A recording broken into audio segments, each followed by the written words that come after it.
minutes.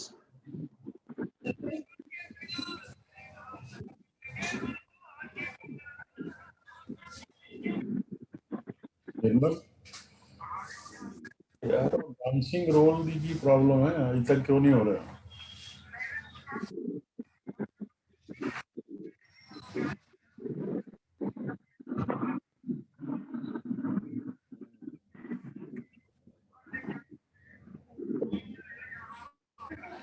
वो करा थे, मशीन में कोई और भी दिक्कत है अभी? हाँ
But I think Shri Sunil ji has not joined. So,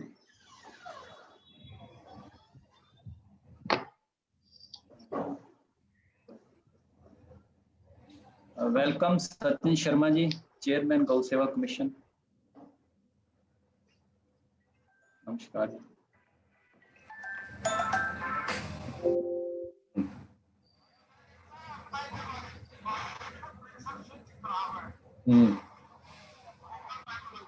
Good morning, Professor Honappa Gol. good morning. Good morning, Sachin ji. Sachin ji has joined. Good morning. Good morning. And other colleagues from Gadwasu, from other places. Dr. Griwal will be moderating the proceedings. And we are just waiting for Shri Mansinka ji. He is about to join.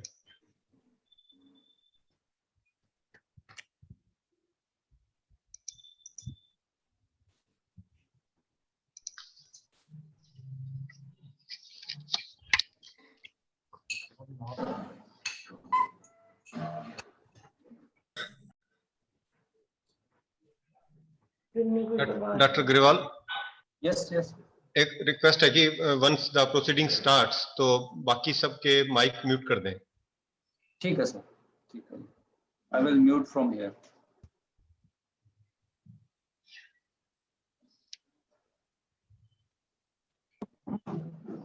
I can see Professor Juyal. Welcome, sir.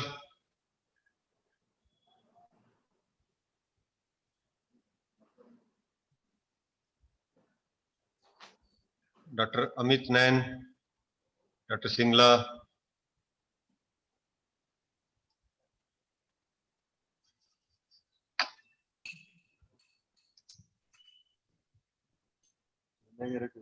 Dr. Brad.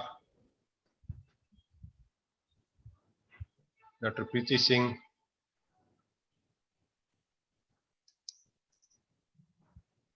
Dr. J.K. Prasad.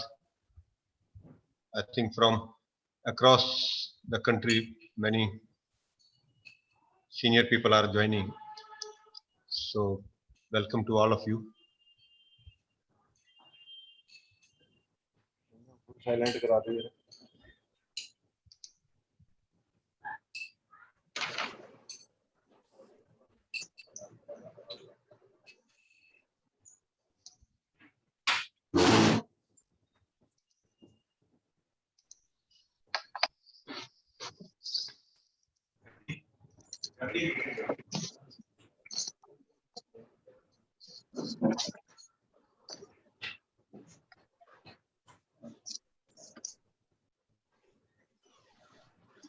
Dr.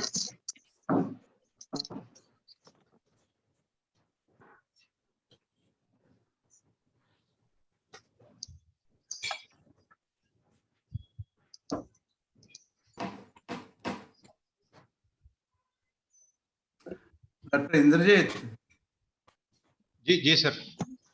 you have received my mail now regarding the veterinary education establishment. Yeah, I got it. I have we are- prepared the presentation also. I will share. Yeah, please. With recorded voice message. Yeah, I have to understand and try to do that I have not done previously. So I will do that Okay. within a day. Thank you. By Monday I will send. Sure.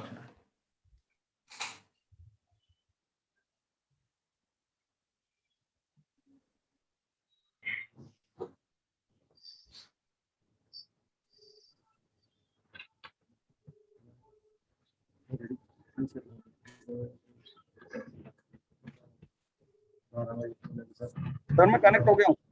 Connect हो गया? Okay, sir. हाँ. Welcome, sir. So, Dr. Grewal, we have our honorable speaker and guest of honor. They are connected, so we can start now. Good morning, everybody. I welcome our chief guest, Shri Sunil Mansinka ji, and our Vice Chancellor, Dr. Inderjit ji, Chairman Gau Seva Commission, Sachin ji, Department of Animal Husbandry, Dr. Sekhon, and many renowned scientists, Dr. Jwal, I am seeing a lot of persons from the country, across the country have joined. Now today we are organizing a sort of talk and webinar on the cow conservation and revenue generation. Now this topic is very interesting and need of the hour. Please, बाकियों को आप mute कर दें.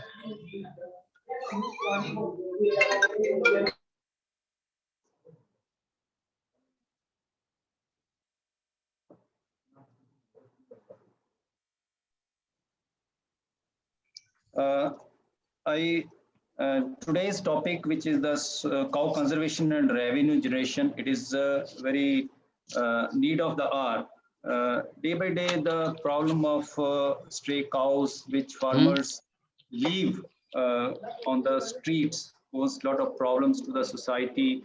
And also this, because this cow is our legacy and cultural heritage of this subcontinent, the Desi cow, since from last 8,000 years. So we have to conserve and formulate a model for a sustainable cow conservation and conservation of our genetic resources of our Desi cow. Now this topic will concentrate on the maintaining of stray cows or cows which don't produce milk or very less milk due to one reason or another, or to sustain them through their various other benefits from Gomutra, from Gobar, from vermicompost, from other sources, so that a sustainable model can be developed. A lot of people are working on this. Gadwasu is also working on this under certain projects, like we have a climate resilient project in which we are working in the Gaushala. And also recently we have sanctioned a project on the cow charter management. Now, without wasting much time, now I will now like to request our worthy Vice Chancellor, Shri Inderjit Singh ji, Dr. Inderjit Singh ji, to give an opening remark for today's webinar. Dr. Inderjit. Doctor साहब, thank you very much. और सबसे पहले मैं request करूंगा कि जो जिनको lecture नहीं देना है वो सारे अपने आप को म्यूट कर लें ताकि बीच में डिस्टरबेंस ना हो. अभी भी कई लोग दिखाई दे रहे हैं. यदि आप अपने लेवल पे कर सकते हैं डॉक्टर ग्रेवाल, तो आप अपने लेवल पे सबको म्यूट कर दीजिए, except the person who are supposed to B.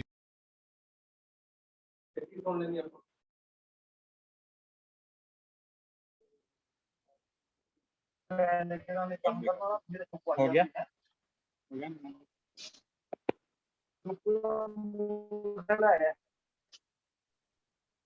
Hello doctor Indrajit जी, आपका भी म्यूट हो गया mike, please. Doctor Indrajit ji. Thank you doctor साहब. बाकियों का सबका म्यूट कर दीजिए. गैलेक्सी M20 किसी का आ रहा है Honor 9। Sir, I'm muting all one by one. Okay, तो हमारे लिए बड़ा हर्ष का विषय है कि हमारी यूनिवर्सिटी को पंजाब राज्य के जो रूरल डेवलपमेंट एंड पंचायत विभाग ने एक जो कैटल फेयर फंड होता है उसमें से एक प्रोजेक्ट अप्रूव किया है, ताकि हम जो गौशाला है या गौ प्रबंधन है उस स्थिति में जब गाय एक अपनी प्रोडक्टिव लाइफ पूरी कर लेती है या किसी कारण वो अनप्रोडक्टिव हो जाती है, उससे दूध का उत्पादन नहीं हो पाता, उस केस में उसकी कैसे कम लागत के अंदर उसकी सेवा की जाए, उसका मेंटेनेंस की जाए, उसको मैनेज किया जाए।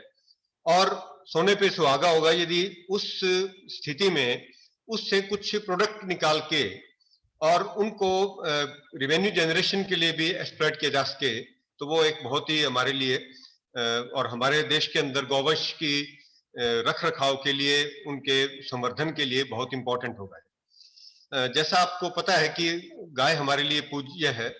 हमारे समाज में गौ का एक जो स्थान है वो माता के बराबर है।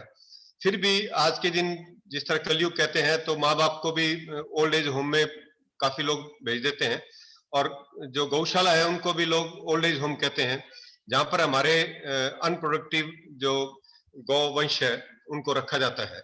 परंतु फिर भी there are ways and means कि उनको हम प्रोडक्टिव उनका यूज कर सकें। और इस तरह की कुछ स्टडीज है जो हमारे सामने आई है, जिनमें ये बताया गया है कि उनका जो उत्पादन है, चाहे वो गौमूत्र है और गौमूत्र से बनने वाले पदार्थ हैं, या चाहे उनका गोबर है, गोबर से भी काफी तरह के पदार्थ बनाए जा सकते हैं, इंक्लूडिंग वर्मी कंपोस्ट, और जो उसका पंचगव्य है, और जो एक ऑर्गेनिक फार्मिंग के लिए उसका उपयोग करके हम इसको बहुत ही इसका फायदा उठाते हुए और ये देख सकते हैं कि गौशाला अपने आप में आत्मनिर्भर कैसे बने और उसका रिवेन्यू जनरेशन अधिक हो सके। तो कई बार ये एक विवाद का मुद्दा रहा है कि हमारे देश में ही क्यों गौवंश आवारा है, जिसको कहते हैं बेसहारा है। वो बेसहारा इस कारण है कि हमारे देश में ही शायद एकमात्र देश हो जहां पर गौवध के ऊपर एक प्रोहिबिशन है, बाय लॉ है। और खुशी की बात यह है कि इस लॉ का जो इम्प्लीमेंटेशन है वो अन्य कानूनों के मुकाबले काफी स्ट्रिक्ट है, और इसलिए गौवध के ऊपर लोग ज्यादा नहीं जा रहे हैं और उससे हमारे गौवंश बच रहा है।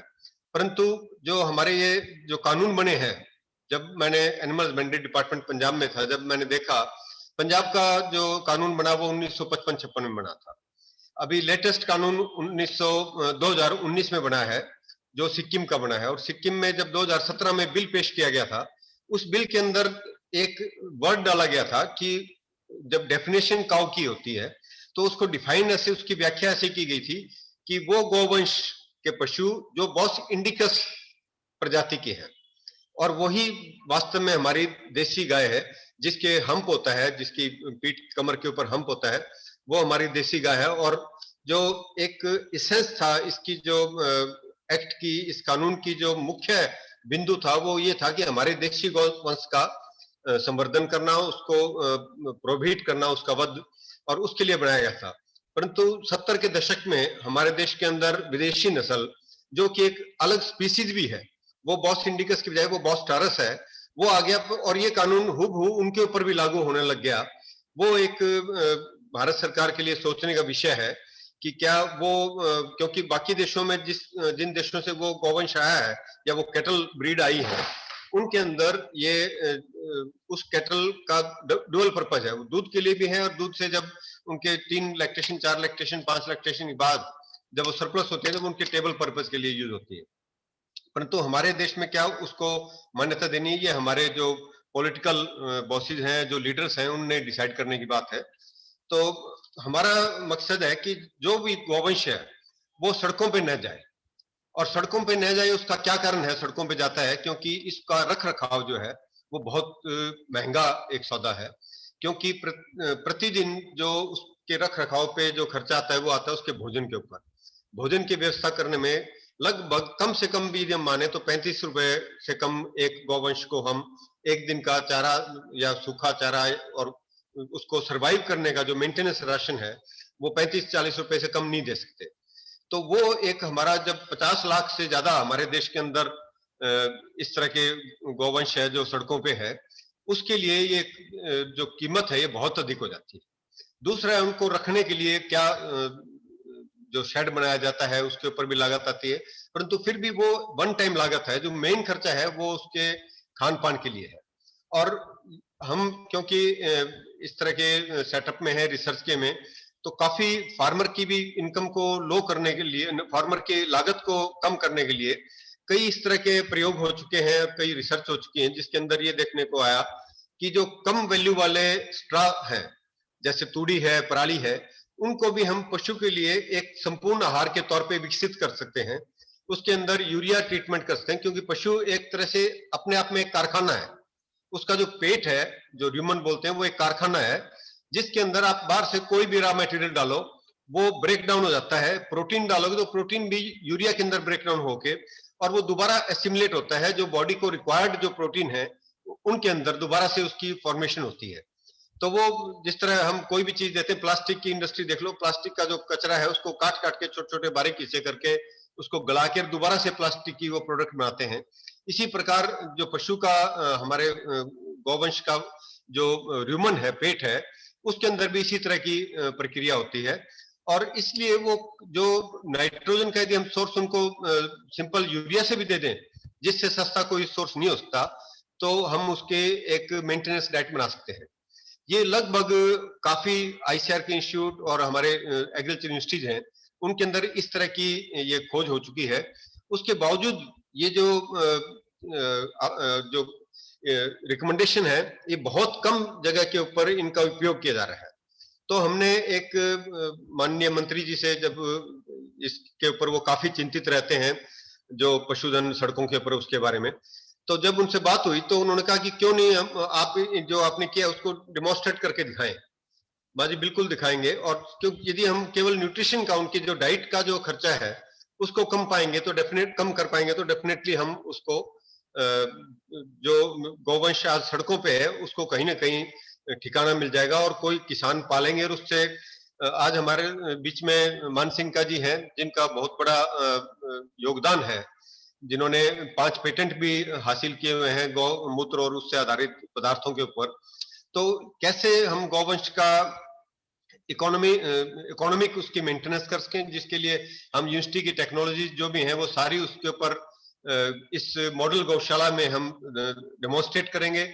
और प्लस इसको फिर हम एक ट्रेनिंग सेंटर के तौर पे यूज करेंगे, एक मॉडल गौशाला को, ताकि बाकी जो गौ का जो संरक्षण करने में लगे हुए हैं वो यहाँ आके सीखें और अपने गौ धन का जो उनके पास गौधन है उसको उचित प्रकार से और कम लागत में वो उसका कर सकें।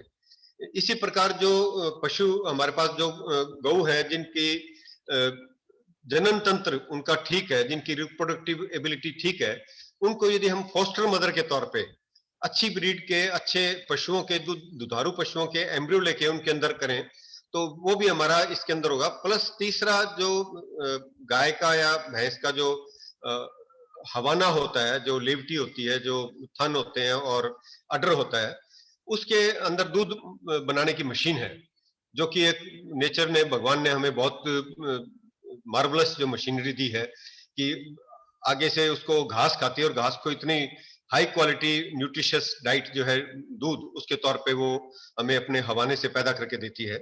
तो जिनका हवाना ठीक है, जिनकी लेवटी ठीक है, उनको हम इंड्यूस्ड लैक्टेशन से भी हम उनको एक प्रोडक्टिव स्टेज पे ला सकते हैं। उसकी भी टेक्नोलॉजी अवेलेबल है। तो उससे गौशाला अपना कुछ जो है खर्चा निकाल सकती है, या ऐसे पशुओं को उस टाइम किसी किसान को जिसको जरूरतमंद हो, जो उस पशुओं को रखना चाहता हो, वो रख सकता है और उसके बाद जब वो ड्राई फिर हो जाते हैं तो वो उसको वापस भी दे के जा सकता है। तो उससे गौशाला अपना जो खर्चा है वो भी इस तरह के हम चाहेंगे कि मान सिंह का जी का जो प्रैक्टिकल अनुभव है हम उससे सीखें।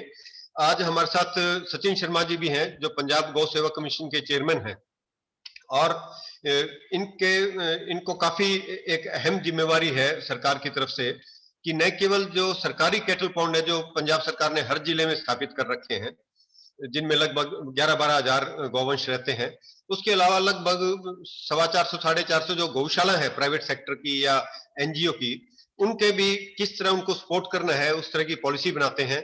तो इनसे भी हमें आज मार्गदर्शन मिलेगा और हम इनके व्याख्यान सुनने के बाद हम एक ओपन हाउस भी रखेंगे ताकि कोई भी व्यक्ति अपने जो भी उनके कोई क्वेरीज हो या कोई सुझाव हो वो जरूर शेयर करे। और मैं रिक्वेस्ट करूंगा डॉक्टर ग्रेवाल से कि एक ईमेल आईडी आप जरूर दे दें कि कोई भी व्यक्ति उसके ऊपर कोई सुझाव देना चाहे, आप चैट के अंदर डाल सकते हैं वो ईमेल आईडी, कि बाद में भी यदि कोई सुझाव देना चाहे तो दे आर मोस्ट वेलकम।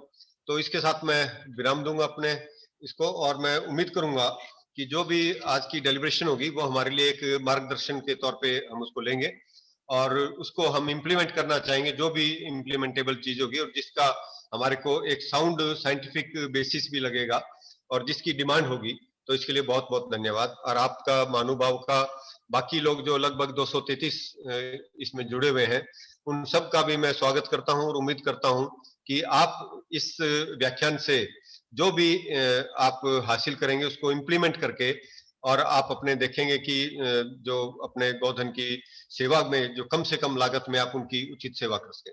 धन्यवाद। Thank you, Dr. Sir. Dr. Indrajit has given very valuable comments on the care and management of stray animals. जो गोवंश को जो अनप्रोडक्टिव है उनको कैसे संभालना है इकोनॉमिकल वे में, तो बहुत यूनिवर्सिटी इसके लिए काफ़ी प्रयास कर रही है, उससे अच्छे नतीजे आएंगे। Next our speaker will be जो हमारे गौ सेवा कमीशन के पंजाब के चेयरमैन श्री सचिन शर्मा जी। वो पंजाब में गौ सेवा के लिए और गौशाला को सस्टेनेबल करने के लिए क्या उपाय कर रहे हैं, अपने कमीशन के बारे में कुछ 10 मिनट में संक्षेप में ये अपने विचार रखेंगे। श्री सचिन शर्मा जी प्लीज। अनम्यूट करें, अनम्यूट करें।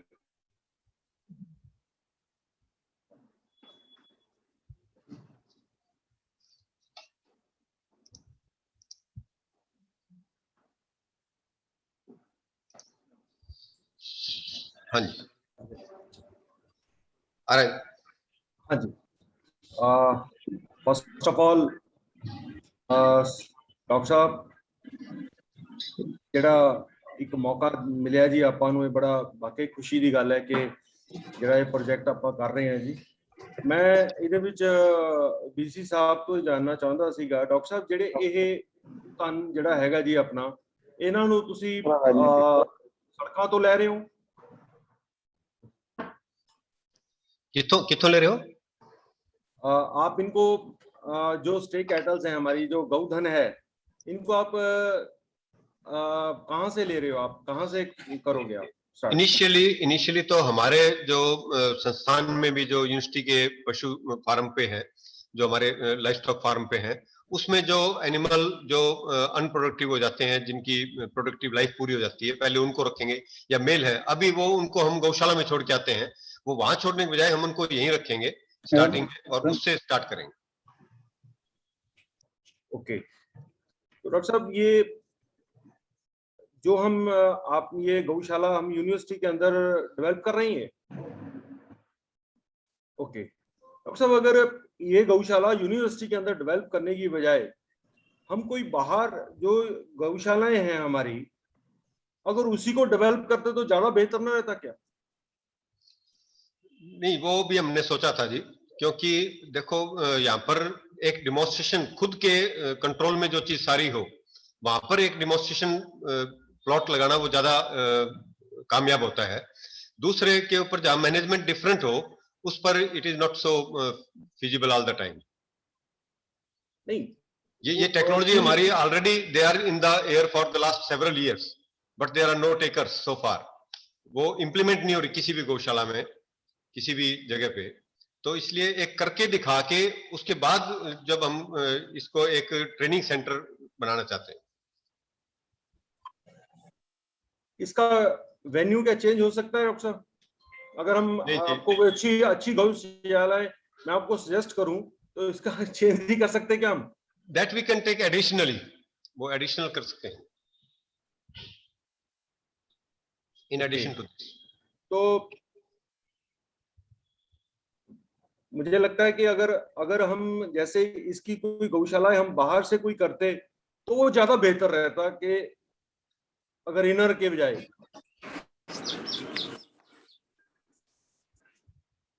हम कर सकते हैं, एडिशनल कर सकते हैं। Can I add? जी रसू। Dr. Gill, we have also adopted the one of the Gaushala at the Ludhiana district at Machhiwada. We are also working on that workshop additionally along with this University Garwasu Gaushala.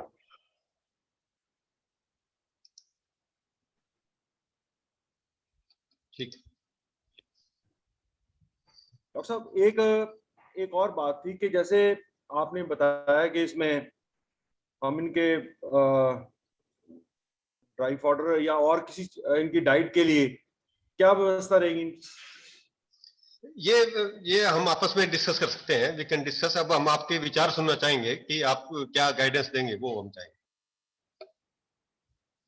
Doctor साहब, सबसे पहले तो ये बात है कि पंजाब गौ Seva commission की सबसे पहले ये सोच थी कि जो गौधन हमारा, जैसे आपने बताया मिनिस्टर साहब भी चाहते हैं, हम सब आपस में डिस्कस करते रहे पहले आपके साथ, कि जो गौधन सड़कों पे है उसको गौशाला में लेके जाना और उस गौशाला को सेल्फ सस्टेन करना, ये हमारा सबसे बड़ा ये काम था कि हमने गौशालाओं के लिए ये पंजाब गौ सेवा कमीशन ने सबसे पहले ये प्रोग्राम रखा।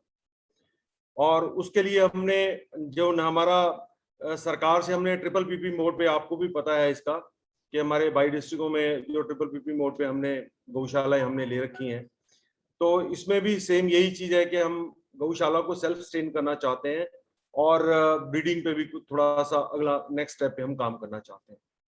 तो आपने बड़े अपने उसमें बताया कि ये काम हम कर रहे हैं ऑलरेडी, तो बहुत अच्छी बात है।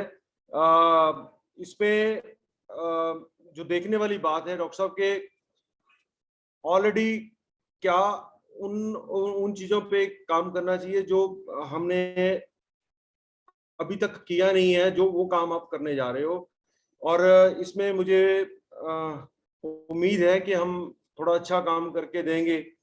और जैसे आपने बताया कि गौशाला अंदर यूनिवर्सिटी के हम अंदर ही बना रहे हैं इसको, तो उम्मीद करता हूं कि ये अच्छे से बनेगी और इस पे हम अच्छे से काम करेंगे। Thank you ji, thank you, धन्यवाद सचिन जी, बहुत बहुत धन्यवाद। आपने अपने कीमती विचार दिए। हमने आपके साथ कई मीटिंगें अटेंड की हैं। You are wonderful personality, versatile personality, doing great work in protection of हमारा जो गोवंश है उसकी प्रोटेक्शन के लिए पंजाब में काफ़ी अच्छा काम कर रहे हैं, तो आगे भी करते रहेंगे। तो now our chief guest, distinguished speaker of the today, Shri Sunil Mansingha ji, who is a chief coordinator Gau Gyan Anusandhan Kendra Deolapar Nagpur and ex member Rashtriya Kamdhenu Aayog, is our guest of honour for today. उनका बहुत एक्सपीरियंस है गोवंश को संभालने के लिए, उसके प्रोडक्ट डेवलपमेंट के फील्ड में, और जो देश भर में जो गोवंश के लिए काम हो रहा है काफ़ी योगदान रहा है। तो हम उनके विचार आज सुनने के लिए जहाँ इकट्ठे हुए हैं, तो मैं गुजारिश करूंगा कि श्री सुनील मानसिंघा जी अपने विचार हमारे समक्ष रखें। सभी हमारे विद्वज्जन डॉक्टर इंद्रजीत जी से लेकर हमारे सचिन बाबू और हमारे सभी, मैं देख रहा हूँ गिल साहब से लेकर कोलजीत जी और बहुत सारे हमारे अधिकारीगण, मान्यवर, कुछ गौशाला के भी हो सकता है संचालक इसमें हो, बाकी सब विभागों के हैं। एक अच्छा प्रयास माननीय डॉक्टर साहब ने गढ़वासु के माध्यम से किया है। देखिए, मैं जिस केंद्र से हूँ और जो काम हम लोग लगभग 26 वर्षों से सीधे नागपुर का, जो मैं उसी जगह से कर रहा हूँ, देवलापार से, गो विज्ञान अनुसंधान केंद्र, ये जो हमारी प्रजातियां जो लगभग 50 को शासन ने मान्यता दी और 15 से 20 और भी होंगी, क्योंकि डॉक्टर देवेंद्र सदाने जी ने बड़ा अभ्यास किया कि लगभग देश में 65-70 प्रजातियां जो उपलब्ध हैं। लेकिन पिछले 70-75 वर्ष में, यानी खास करके 47 के बाद जो हमारी कुछ भूल चूक बोल सकते हैं, क्योंकि अभी भी मैं देख रहा हूँ कि बहुत लोग, हम लोग अंग्रेजी में बात करना, या बहुत बार ऐसा लगता है कि अंग्रेजी में कुछ विस्तार या कुछ होता है तो जरा प्रतिष्ठा समाज में ऐसा कुछ लगता है। और उस अंग्रेजियत की तरफ या पश्चिम की तरफ, जैसे बोलते हैं all coming from west is best, तो पश्चिम वाली बहुत सारी चीजें अपना ली। तो जैसे रासायनिक खेती को अपना लिया, क्योंकि पंजाब उसमें क्रमांक 1 पर एक प्रकार से है। जो हमारा सुजलाम सुफलाम सोने की चिड़िया वाला वो वहां से आ रहा था, वो रासायनिक केंद्र हो गया। हमारी नस्लों को हमने दरकिनार किया, अपनी साहिवाल जो थोड़ा पंजाब उधर चला गया पाकिस्तान की तरफ, लेकिन फिर भी साहिवाल हमारे यहाँ जो होनी चाहिए थी, इनकी प्रतिष्ठा न होगी, जर्सी और फ्रीजियन इनकी प्रतिष्ठा हो गई, और पंचगव्य या बाकी बहुत सारी बातचीत, तो हम उस पर विशेष ध्यान नहीं दे पाए। तो ये सारी चीजें अब बदलना है, और अब हमको जमीन पर, धरातल पर तो भारत को भारत की तरफ देखना है। और सौभाग्य से इस तरफ हमने विस्तार से कार्य खड़ा कर लिया है, बहुत ज्यादा जिसको बोलेंगे, लगभग कुछ हजार गांव तक ये विस्तार पहुंच चुका है। तो मैं क्रमशः एक एक चीजें, और ये सब वैज्ञानिक दृष्टि से मैंने अभी प्रेजेंटेशन वगैरह में उस पर आपको ईमेल पे तो विज्ञान का सारा काम हमारी वेबसाइट बाकी जगह पर है। जैसे अनुसंधान की पुस्तक है, यानी डॉक्टर रघुनाथ माशिलकर जी का लगातार इसमें बहुत बड़ा योगदान, यानी CSIR की बहुत बड़ी टीम, क्योंकि हमारा CMAP हो, नीरी हो, NBRI, CDRI, IICT, ऐसे बहुत अच्छे अच्छे संस्थान इसमें लगातार काम करते रहे। तो पहला काम हमारा लक्ष्य था कि जैसे परिचय में बताया कि कामधेनु आयोग में हम लोग थे, ये इस समय था, इसके पहले राष्ट्रीय गोवंश आयोग 2001-2 में था, और उस समय ध्यान में आया कि पूरे देश में लगभग 70-80% बिना दूध का गोवंश, और पशुपालन सबकी नजरों में इसको अनप्रोडक्टिव, या फिर आगे जाकर बोलते थे fit for culling, fit for slaughter, यानी ये उपयोगी नहीं, अनुपयोगी। तो ये केंद्र जो नागपुर का गोविज्ञान अनुसंधान केंद्र, इसका जन्म या इसको शुरुआत इस तरह से हुई कि ये बिना दूध के गोवंश की वैज्ञानिक दृष्टि से उपयोगिता सिद्ध होता। यहाँ पर हमारे शास्त्रों की शुरुआत होती है।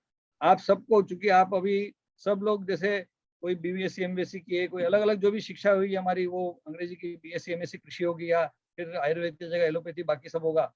तो इन सब में हमारी चीजों को हम भूलते गए, हमारे शास्त्रों को हमने उसको गौण समझा, जैसे हमारे कृषि, पाराशर, वृक्षायुर्वेद, या चरक संहिता, सुश्रुत, वाग्भट, या अन्य हमारे वेद पुराण उपनिषद से लेकर, जिसको अब दुनिया उसका लोहा मान रही है, उसमें बड़ा स्पष्ट है, गोमय वस्ते लक्ष्मी, गोमूत्र वस्ते गंगा। इसको आप पूरा बारीकी से, क्योंकि मुझे आज विषय बड़ा महत्व का दिया है, तो बहुत ज्यादा कि भाई इसका जैसे प्रोडक्टिविटी बोलो, या इससे हम आर्थिक कैसे उसका स्वावलंबन लाएंगे, या आर्थिक उपार्जन कैसे करेंगे। तो गोमय यानी गोबर और गोमूत्र बड़े वरदान है। और जहाँ पर मैं बैठकर बात कर रहा हूँ, अभी हमारे पास, कल भी हमने लगभग 39 गोवंश छुड़ाया, 850 के आसपास बिना दूध का, है जिसको सामान्य भाषा में अनप्रोडक्टिव या नॉन मिल्किंग कैटल, हम अनप्रोडक्टिव नहीं बोले, नॉन मिल्किंग बोले, और मात्र 40-50 लीटर दूध है। और हमारे पास दूसरी जगह एक सेंटर है चंद्रपुर जिले में, वहाँ 150 के आसपास, यानी हमारी 2 ब्रांचेस हैं। तो इसमें बिना दूध का लगभग 1000 के आसपास का गोवंश 150 लोगों को बिना सरकारी अनुदान के रोजगार दे रहा। और रिसर्च की बात और जो आगे चल रही है वो हम आगे बताएंगे। तो पहला काम हमने किया कि हमने बड़े स्तर पर केंचुआ खाद बनाया, और यहाँ पर ये वर्मी कंपोस्ट गोबर से आप देख सकते हैं, ये गोमूत्र नीम का पेस्ट रिपेलेंट। अब ये जो चीजें हैं बड़ी महत्व की है कि गोमूत्र नीम का पेस्ट रिपेलेंट, ये कई देशों के ग्लोबल पेटेंट के साथ NBRI, राष्ट्रीय वनस्पति अनुसंधान संस्थान, डॉक्टर मोटियाल जी के प्रयत्न से हुआ कि गोबर गोमूत्र की प्रतिष्ठा करने, जिसको लोगों ने वेस्ट बोल दिया, तुच्छ बोल दिया, और क्योंकि रासायनिक खेती जहाँ से शुरुआत हो रही थी कि यूरिया, फॉस्फेट, DAP, कीटनाशक, इसको रिप्लेस करना, इसको हटाना है, ये चीजें बड़ी आवश्यक है। आज देश में गाँव के गाँव बहुत बड़ी संख्या में, मैं आपको चित्र साथ साथ में बता रहा हूँ, क्योंकि वैज्ञानिक गण है वो सब बहुत सारी चीजें जानते हैं। ये बंगाल के चित्र में बता रहा हूँ, और इसके साथ साथ ये महाराष्ट्र के चित्र हैं, जहाँ पर बहुत बड़ा बदलाव हुआ है। और यहाँ किसानों की जो लागत है, क्योंकि हम कैसे सेविंग कर रहे हैं और कैसे बचा रहे हैं, ये महाराष्ट्र का है, जहाँ पर 25 से 50 हजार प्रति एकड़ खर्च हो रहा था, वहाँ 600 से 1000 रुपए में काम हो रहा है। जरा ध्यान देके सुनिएगा, 25 से 50 हजार पर एकड़। ये सब पूरे में तथ्यात्मक दस्तावेज आपको, चूंकि मैं व्यक्तिगत वहां जाता हूँ, वो सारी चीज का हम लेखा जोखा रखते हैं, क्योंकि आपका बाद में वहाँ प्रवास करवाएंगे, ये हमारी मजबूरी है, इसलिए हम आजकल ये वर्चुअल या बाकी बात कर रहे हैं। मैं तो प्रत्यक्ष में आने वाला भी जल्दी प्रयास करूंगा, 15-20 दिन, महीने में आने का प्रयास होगा। तो पहला काम हमने किया कि ये जो अंग्रेजों ने हमको जिसको बोले अभिशाप दिया, यानी रसायनों के बारे में, इसको पहले हटाना है। हम ऑर्गेनिक फार्मिंग जिसको बोला है, गो आधारित खेती या सस्टेनेबल एग्रीकल्चर, इसको प्रस्तापित करने का, और इसके माध्यम से लाखों किसान अब बदल रहे हैं। यहाँ पर जो एक है, यहाँ किसानों के भी जो स्थिति है, किसान 2 की जगह 4 गोवंश पालन कर रहा है, बिना दूध का पालन कर रहा है। ये कीट नियंत्रक, एक गोबर से केचुआ खाद, गोबर गोमूत्र गुड़ से अमृत पानी, और अभी नया हमारा जो बंसीगिर गौशाला गुजरात से, जिनका भी हम बाद में प्रयास करेंगे वहां पर होगा, गोपाल जी सुतारिया, ये गो कृपा अमृतम। इन सब के परिणाम ऐसे रहे हैं कि किसान की फसल 2-4 गुना बढ़ रही है। क्योंकि अभी मैं जब अभ्यास करता हूँ तो हम लोगों ने लगभग 4-5 वर्ष पहले तक भारत के प्रत्येक किसान ने लगभग 6,600 किलो से ज्यादा यूरिया अपने खेत में डाला। ये पूरा अभ्यास है, लगभग 120 वैज्ञानिकों ने अभ्यास किया। अब आप सोचिए कि ये इतना रसायनों से हमारी युक्त भूमि, इसके नेट परिणाम क्या रहे कि हमारे लगभग 1 करोड़ से ज्यादा किसान खेती छोड़ चुके, 3.5 लाख से ज्यादा आत्महत्या हो गई, आधे जिले हमारे जल संकट में डार्क जोन में जा रहे हैं। और आपको बता दूं, चूंकि मैं जब पंजाब की बात करता हूँ तो मुझे गुरु गोविंद सिंह या हमारे फूका आंदोलन या नामदारी सिंह, ये सब ध्यान में आते हैं।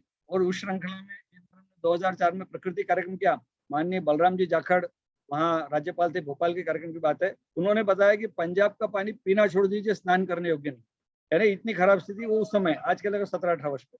तो उस पंजाब के अंदर जो रासायनिक दुष्प्रभाव सबसे ज्यादा बड़ा भारत में, उसको जड़ मूल से हटाना है। तो पहला काम खेती में है, क्योंकि ये सारी जो बातचीत हमारी होगी, जैसे हम अंग्रेजी में इंटीग्रेटेड बोलते हैं, होलिस्टिक अप्रोच बोलते हैं, कि आप लोग जैसे आप पशु विज्ञान का संस्थान ये कर रहा है, कृषि विभाग है, वहाँ पर हमारा ग्राम विकास का विभाग है, आयुर्वेद के हैं, क्योंकि मैंने राकेश जी को भी आग्रह किया, राकेश जी शर्मा भी शायद सत्र में होंगे, आपके आयुर्वेद के संचालक रहे हैं। सबका आपस में तालमेल, जुड़ाव, क्योंकि वन विभाग होता है, होलिस्टिक जैसे बोलते हो, वो हॉर्टिकल्चर होता है, अलग अलग सब विभाग होते हैं, इन सबको जोड़ेंगे, क्योंकि गोवंश सबको जोड़ने वाला है, सबसे जुड़ा हुआ काम है। तो पहला काम खेती में हम गोवंश की प्रतिष्ठा, जिससे किसान को उसका कॉन्फिडेंस, उसका आत्मविश्वास बढ़ा। क्योंकि आपने जिस तरह से रासायनिकरण इतना ज्यादा बढ़ा दिया, और लोगों को जैसे उसमें कंपनियों का, वहां पर आपके खेती विरासत और कई अलग काम करते रहे, तो लोगों को धमकियां मिलती रही कि आपके ऊपर 5 करोड़ का जुर्माना, आपके ऊपर ये सब करेंगे। यानी रासायनिक जो पेस्टिसाइड फर्टिलाइजर की लॉबी, इसको आगे नहीं बढ़ने दी। तो उसको वहीं के वहीं रोकना पड़ेगा, किसानों में विश्वास जगाना पड़ेगा। और ग्राम स्तर पर, पंजाब में गांव कम है, लेकिन फिर भी जितने बचे हैं वहां पर ये चीजें, और ये बढ़ रहा है वहां पर। मैं क्योंकि साथ साथ में वो उदाहरण भी देते जाऊंगा, विनोद जैनी में उनके खेत पे गया, वहां पर भोजन हुआ है फाजिलका के, उसके साथ साथ हमारे नोरमल में कुछ जो चिन्मयानंद जी और उनके बाकी के माध्यम बड़े हैं, और रहे हैं हमारे टेक्सला जी रहे हैं, अलग अलग लोगों ने काफी अच्छा काम किया है। तो पहला काम खेती में है, जहाँ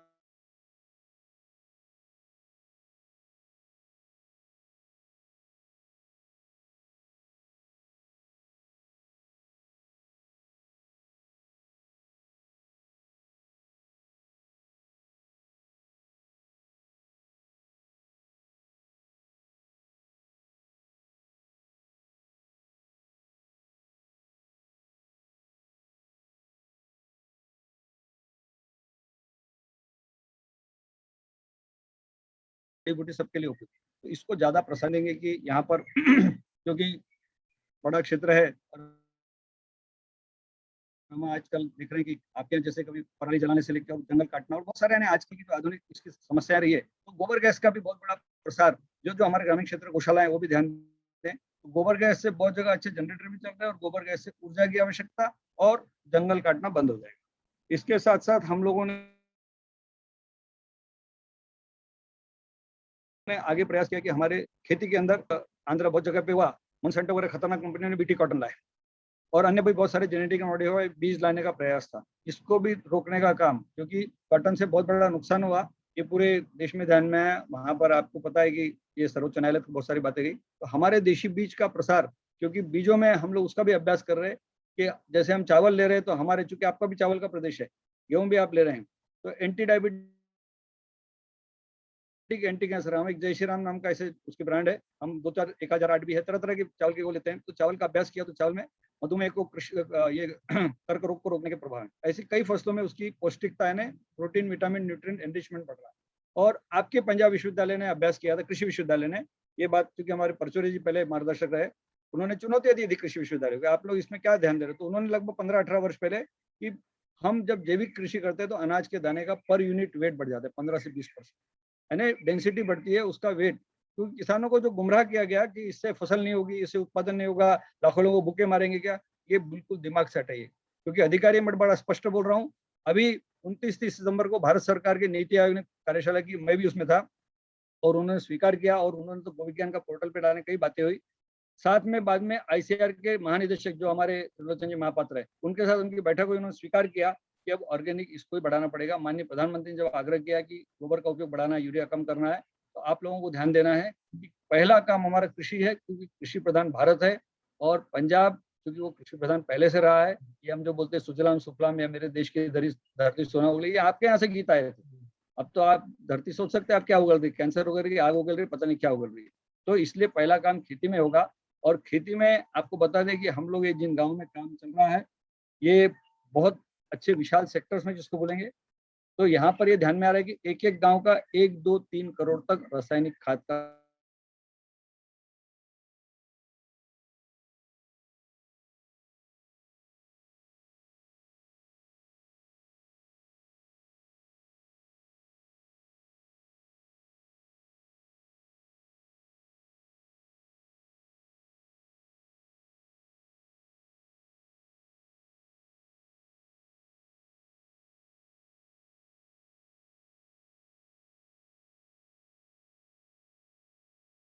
खेती में है, क्योंकि किसान को हमको जिसको बोलते हैं आत्मविश्वास से पूर्ण, हम लोग बोलते हैं कि स्वावलंबी स्वाभिमानी भाव जगाना है। अभी बहुत जगह पे आपको पता चला कि आत्मनिर्भर भारत या किसान की आय 2 गुना करने का अभियान, तो ये सारा इसमें निहित है। तो पहला काम ये कृषि का है और इसमें इसके आदर्श नमूने, इसको किसानों को प्रशिक्षित करना पड़ेगा सही ढंग से। सबसे पहली बात तो हमारे अधिकारी लोग वो स्वयं एक मत पर है, तो अधिकारियों को इस सब चीज के, और जैसा अच्छा लग रहा है कि विश्वविद्यालय इसमें आगे बढ़ रहा है, तो आपको बहुत अच्छे आदर्श नमूने यानी बहुत अच्छे जिसको बोलते हैं आदर्श केंद्र के रूप में, जो मार्गदर्शन का प्रशिक्षण का परिपूर्ण केंद्र और वैज्ञानिकों के अंदर का जो भी जिसको बोलते हैं कि भ्रांति या कोई प्रकार का शंका समझे नहीं रहे, वो स्पष्ट हो जाए, ये बहुत आवश्यक है, पहली आवश्यकता है। नहीं तो क्या है, थोड़ा बहुत कुछ पढ़ लिया तो आजकल जैसे गूगल से बहुत सारी चीजें रहती है, तो पहले तो वैज्ञानिक में भटका और फिर वो किसान, फिर वो जाके बहुत इतना सब होता है तो किसान कंफ्यूज स्टेट ऑफ माइंड, मुझे क्या करना है, मुझे ये इसने इन्होंने ये बता दिया, इन्होंने ये बता दिया, इन्होंने ये बता दिया, इससे काम नहीं चलेगा। हमको स्पष्टता में आना पड़ेगा, क्योंकि हमने जो प्रयास किया, जैसे मैं गोबर गोमूत्र गुड़ के अमृत पानी के बारे में उदाहरण के लिए बता रहा हूँ, बहुत जगह पर लोगों ने उस अमृत पानी में बेसन डालने का प्रयास किया, तो ध्यान में आया किसानों की फंगस बढ़ने लगी, फफूंद बढ़ने लगी, तो बेसन की आवश्यकता नहीं, उसको जीवामृत नाम दिया था। तो हमको हर चीज परख कर और गोविज्ञान विस्तार से बहुत बड़ी अच्छी वैज्ञानिक टीम, बड़ी समर्पित टीम और जिसको बोलते हैं अंतर्राष्ट्रीय स्तर की, वो काम कर रही है। तो पहला काम खेती में है। दूसरा काम पंचगव्य आयुर्वेद, ये भी आप मेरे सामने देख रहे हैं कि ये सारी औषधियां, मैं कुछ औषधियां बता भी देता हूँ आपको। ये गौशालाएं वहां भी पंजाब में बहुत सारी गौशालाएं हमारे भी हमारे प्रशिक्षण में बना रही है। ये गौशालाओं का बहुत बड़ा महत्व का अभियान है। हर गौशाला पंचगव्य के उत्पाद, और मुझे आनंद का विषय है क्योंकि हमने जब पंचगव्य आयुर्वेद की बात की, पंजाबी आप देख सकते हैं, पंजाबी भाषा में हमने प्रकाशित किया, हमारे राकेश जी को धन्यवाद देना पड़ेगा, उनके पास 3 बार हमने पंचगव्य आयुर्वेद चिकित्सा, ये देखिए ये 12 भाषा में प्रकाशित, क्योंकि हमको स्थानीय भाषाओं में देना पड़ेगा। ये जो पंचगव्य है भारतीय देशी गाय, जिसका आपने अभी नाम दे रहे थे ऑसिंडिकस, यानी हमारे देशी गोवंश का गोबर, गोमूत्र, दूध, दही, घी, छाछ, ये देखिए ये सारा पंचगव्य की बातें, ये हमारी नस्लें हैं। और इसमें चूंकि अब जिसको नॉन डिस्टिंक्ट या जनरल ब्रीड्स है, इस पंचगव्य के जबरदस्त प्रभाव हम देख रहे हैं। इसका केवल उत्पादन ऐसा नहीं किया, इसको हमने परखा है, इसको देखा है, इससे हम जो काम कर रहे हैं, इसके हमारे ये लगभग 47 प्रोडक्ट्स को लाइसेंस है, FDA अप्रूव्ड मेडिसिन। ये कभी मत सोचिए कि ये गौशालाएं इनको कुछ मन में आएगा कुछ बना रही है, ऐसी बात नहीं है। ये सब शास्त्र अनुमोदित है, यानी जो हमारे स्टैंडर्ड टेक्स्ट है, तो उसके आधार पे ये सारी बन रही है। अब इन औषधियों के अंदर जैसे जैसे काम आगे बढ़ा, मैं आपको शुरुआत में वहां से करता हूँ कि मुझे संयोग रहा कि लगभग 10 साल पहले मैं डंगलखेड़ा, आपका गांव बड़ा प्रसिद्ध हुआ, बड़े कैंसर रोगी, उस गांव में प्रवास हुआ, क्योंकि मेरा मोगा, मोड़ मंडी, कई गाँव में ऐसे प्रवास होता था वहां पर। तो वो वहां पर देखा, एक माता जी के घर गए, वो भी गया कैंसर से, ये भी गया, कई तरह की बता रही थी। और इस गौमूत्र की वजह से, गौमूत्र की भाप ठंडी की गई है, जिसको गौमूत्र डिस्टिलेट गोमूत्र बोलते हैं, इसके 5 से ज्यादा पेटेंट। अब आयुर्वेद शास्त्र इतनी गहराई से ये बात बता रहा है। गोमूत्र, कसेला, कड़वा, मैं आपको श्लोक बता रहा हूँ, और आप लोग, क्योंकि ये सारी पुस्तकें मैंने ईमेल पे बहुत सारा कुछ भेज दिया, सारी जगह पे भेज सकते हैं, सारा चीज उपलब्ध है। ये आयुर्वेद बड़ा स्पष्टता से बोल रहा है, गोमूत्र, कसेला, कड़वा, तीखा, पचने में हल्का, क्षारीय, उष्ण, अग्नि, दीपक, बल का भेदन, पित्त, मेधाकारक, किंचित मधुसारक, लेखन, बुद्धिप्रद, कफ, वायु, कुष्ठ, मदर, पांडु। अब लगभग 100 से ज्यादा रोग इससे ठीक हो सकते हैं। ये शरीर में पाए जाने वाले केवल 2 रोग, जिसमें पेट में अल्सर है और जो गर्भवती माता है, इनको छोड़ दिया ये गौमूत्र सबके लिए लाभदायक, क्योंकि इसमें सबसे पहला आज के समय में इम्यूनोमॉड्यूलेशन, ये रोग प्रतिकारक क्षमता 104%। ये काम Pantnagar GB Pant university doctor R S Chauhan ji के माध्यम से, फिर उसके बाद अभी कुंभकोणम में लगभग 3 PhD इस पर इम्यूनोमॉड्यूलेशन पर, और बरेली में भी हुआ। और इसके साथ साथ इसमें बहुत बड़े प्रमाण में एंटीबायोटिक, एंटीफंगल, एंटीबैक्टीरियल प्रॉपर्टीज है।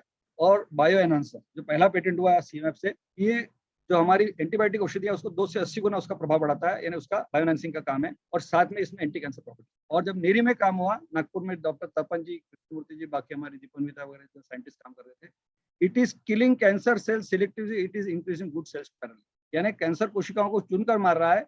और ये सारी चीजें मैं बता रहा हूँ, ये सब पेशेंट्स के अंदर ये प्रभाव, क्योंकि ये सब चीजें हमने इसके ऊपर रोगियों के अनुभव, इस तरह की पुस्तकें छापी, और ये आप देख सकते हैं। और मैं आपको कैंसर की, अपनी कैंसर की पुस्तक ले लो, किसान वाली, ये देखिए, इसमें कैंसर की रिपोर्ट्स हैं। ये स्टेज 4 का ओरोफेरेंजियल कार्सिनोमा है।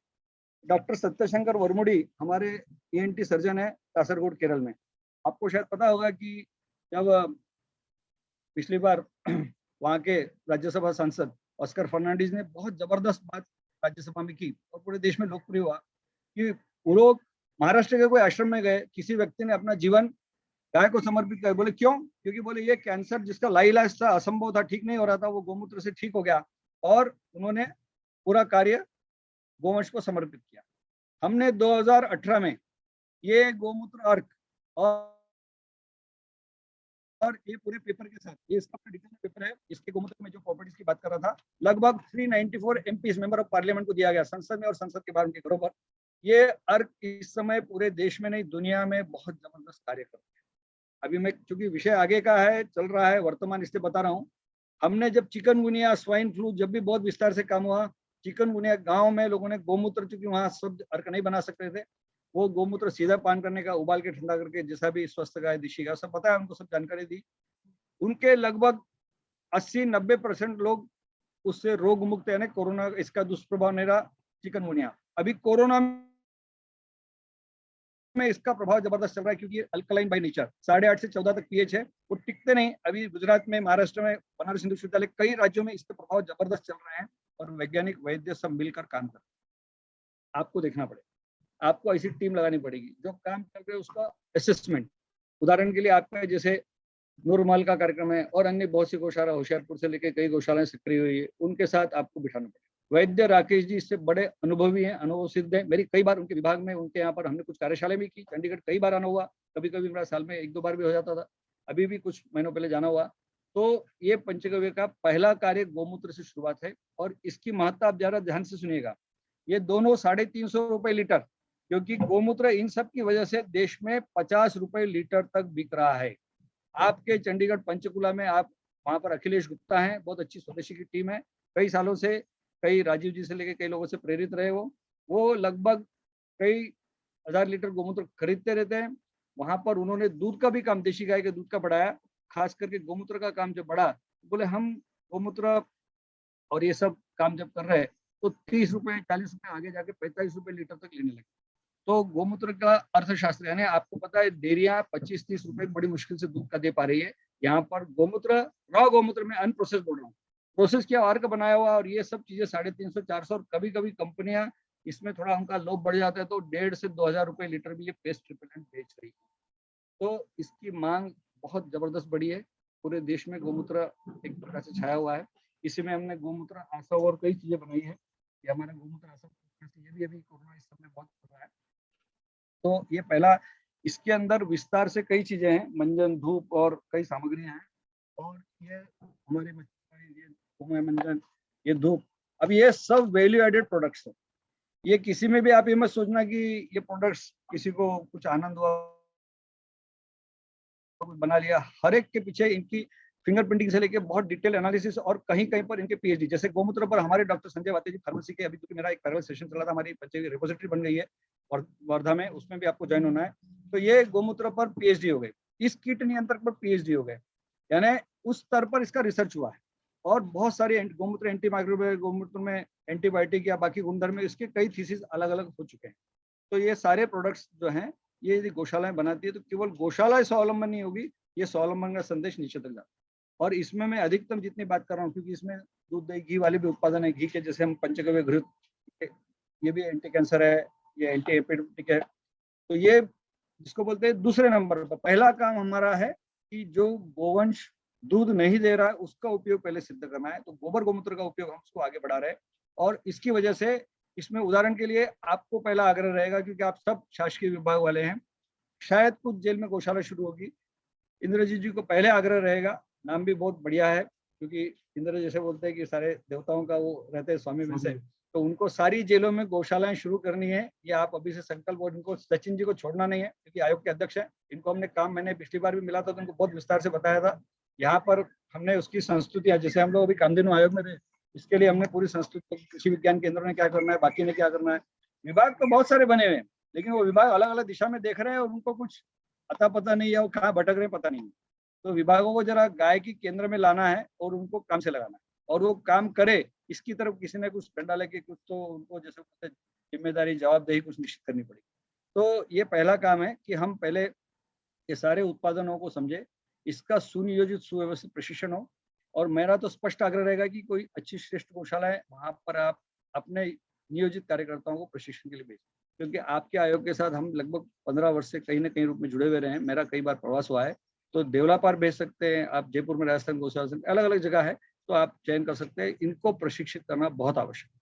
हमारे यहाँ तो कई राज्यों से, क्योंकि हमारा मान्यता प्राप्त खादी ग्रामोद्योग से लेकर जीव जंतु बोर्ड से लेकर सबका मान्यता प्राप्त प्रशिक्षण केंद्र है। तो गौशालाएं प्रशिक्षित हो, और फिर गौशालाएं अपने क्षेत्र में प्रशिक्षक तैयार करें, यानी ट्रेनर्स ट्रेनिंग प्रोग्राम, जिससे वहां पर आसपास के गांव, बाकी के क्षेत्र में वहां जागृति आए, तो गोवंश को लोग गले लगाएंगे। तो ये पहला काम खेती से शुरू हुआ। दूसरा पंचगव्य से, इसमें पंचगव्य में साथ में वैद्य को जोड़ना पड़ेगा। अभी मैं जो राकेश जी की बात कर रहा था, आपके यहाँ पर शायद आपको पता होगा, उपवैद्य का कोर्स चलता है। ये जो पंचगव्य आयुर्वेद है, ये वैद्यों की धरोहर है। जो BMS MD आयुर्वेद जालंधर के जो दयानंद आर्य विद्यालय है, और कई जगह पर कुछ और भी कॉलेजेस में, महाविद्यालयों में हमारे व्याख्यान, हमारे वैद्यों के, मेरा कई जगह प्रवास हुआ, आयुर्वेदिक कॉलेज की बात कर रहा हूँ। तो सारे आयुर्वेद महाविद्यालयों को इसमें जोड़ना पड़ेगा कि पंचगव्य आयुर्वेद, क्योंकि अभी CCIM और आयुष डिपार्टमेंट पूरा हमारे संपर्क में रहता है। ये पंचगव्य आयुर्वेद, इसको वो पकड़े, इसको समझें और इस पर विस्तार से काम हो, क्योंकि ये भारत का गौरव है। अभी क्योंकि हम लोग समाज के संपर्क में लगातार प्रवास, अभी मैं कल भी जबलपुर था, तो हमको संदेश आते हैं। अभी ध्यान में आया, जापान के कोई जो नोबेल लॉरेट, उन्होंने लिखा कि ये वायरस बड़ा खतरनाक, और ये निश्चित रूप से चीन का बनाया हुआ, जो भी स्थितियां हैं, अब हमारा देश नहीं पूरा दुनिया उसमें शिकार हो गई, और लोग इधर उधर दौड़ रहे हैं। और आप सबने अनुभव किया होगा कि सामान्य से कोई भी व्यक्ति 5, 7, 10 लाख से लेकर 50 लाख करोड़ तक भी एक एक व्यक्ति पर खर्च चल रहा है। अब आप ये सोचिए कि सामान्य जो हमारा मध्यम वर्ग ये है, वो सब इन सब जो खतरनाक तांडव नृत्य में कहाँ बच पाएगा, और कहाँ क्या सोच पाएगा, या उसको क्या राहत देगी। ये क्या हमारा जो संपन्न या जो कुछ कर सकता है वही वर्ग रहेगा, बाकी सबको जीने का अधिकार नहीं है। यानी अंग्रेज जो बोलते रहे, सर्वाइवल ऑफ द फिटेस्ट, यानी ताकतवर को जीने का, बाकी सबको मरने का। हमको अपने आप को थोड़ा खोलना पड़ेगा कि हम आज जो ये समाज अंग्रेजी के बढ़ गया है, तो ये असंवेदनशील समाज बन गया है, जिसको इनसेंसिटिव सोसाइटी, यानी हम सारा केवल भौतिकवाद की तरफ जो बढ़ गए, अब हमको गांव की तरफ, क्योंकि भारत ने संदेश दिया, चले गांव की ओर, चले प्रकृति की ओर, चले गाय की ओर। तो गोवंश हमारा आधार स्तंभ है, और वो गांव के लिए वरदान है। और गोवंश कोई बड़े शहरों में फ्लैटों में नहीं रह सकता, तो गांव की तरफ जाना पड़ेगा, उस गांव के दुख दर्द को समझना पड़ेगा। और ये पंचगव्य वरदान रूप में वहां जहां पहुंच गया है, वहां कोरोना ने कोई भी संक्रमण, कोई दुनिया भर के आज के जो लाइफस्टाइल डिसीज से लेकर कई समस्याएं, इससे मुक्ति हो रही है। उदाहरण के लिए आपने, क्योंकि पशु विज्ञान का क्षेत्र है, NDDB ने बड़ा अच्छा प्रयास 8-10 साल में किया। पशुओं में MDR के केसेस आ रहे, मल्टीपल, मनुष्य में इतने बड़े प्रमाण में आ रहे थे, जो एंटीबायोटिक से लेके बहुत सारे AMR, एंटीमाइक्रोबियल रेजिस्टेंस आ रहे थे, और अन्य समस्याएं इस अर्क से पूरी तरह से नष्ट। पूरी तरह से इसलिए बोल रहा हूँ, कोटा के TB अस्पताल में आनंद जी सिंगल के प्रयत्न लगभग 2000 से ज्यादा किया गया, अभी तो शायद 2500 को हुए।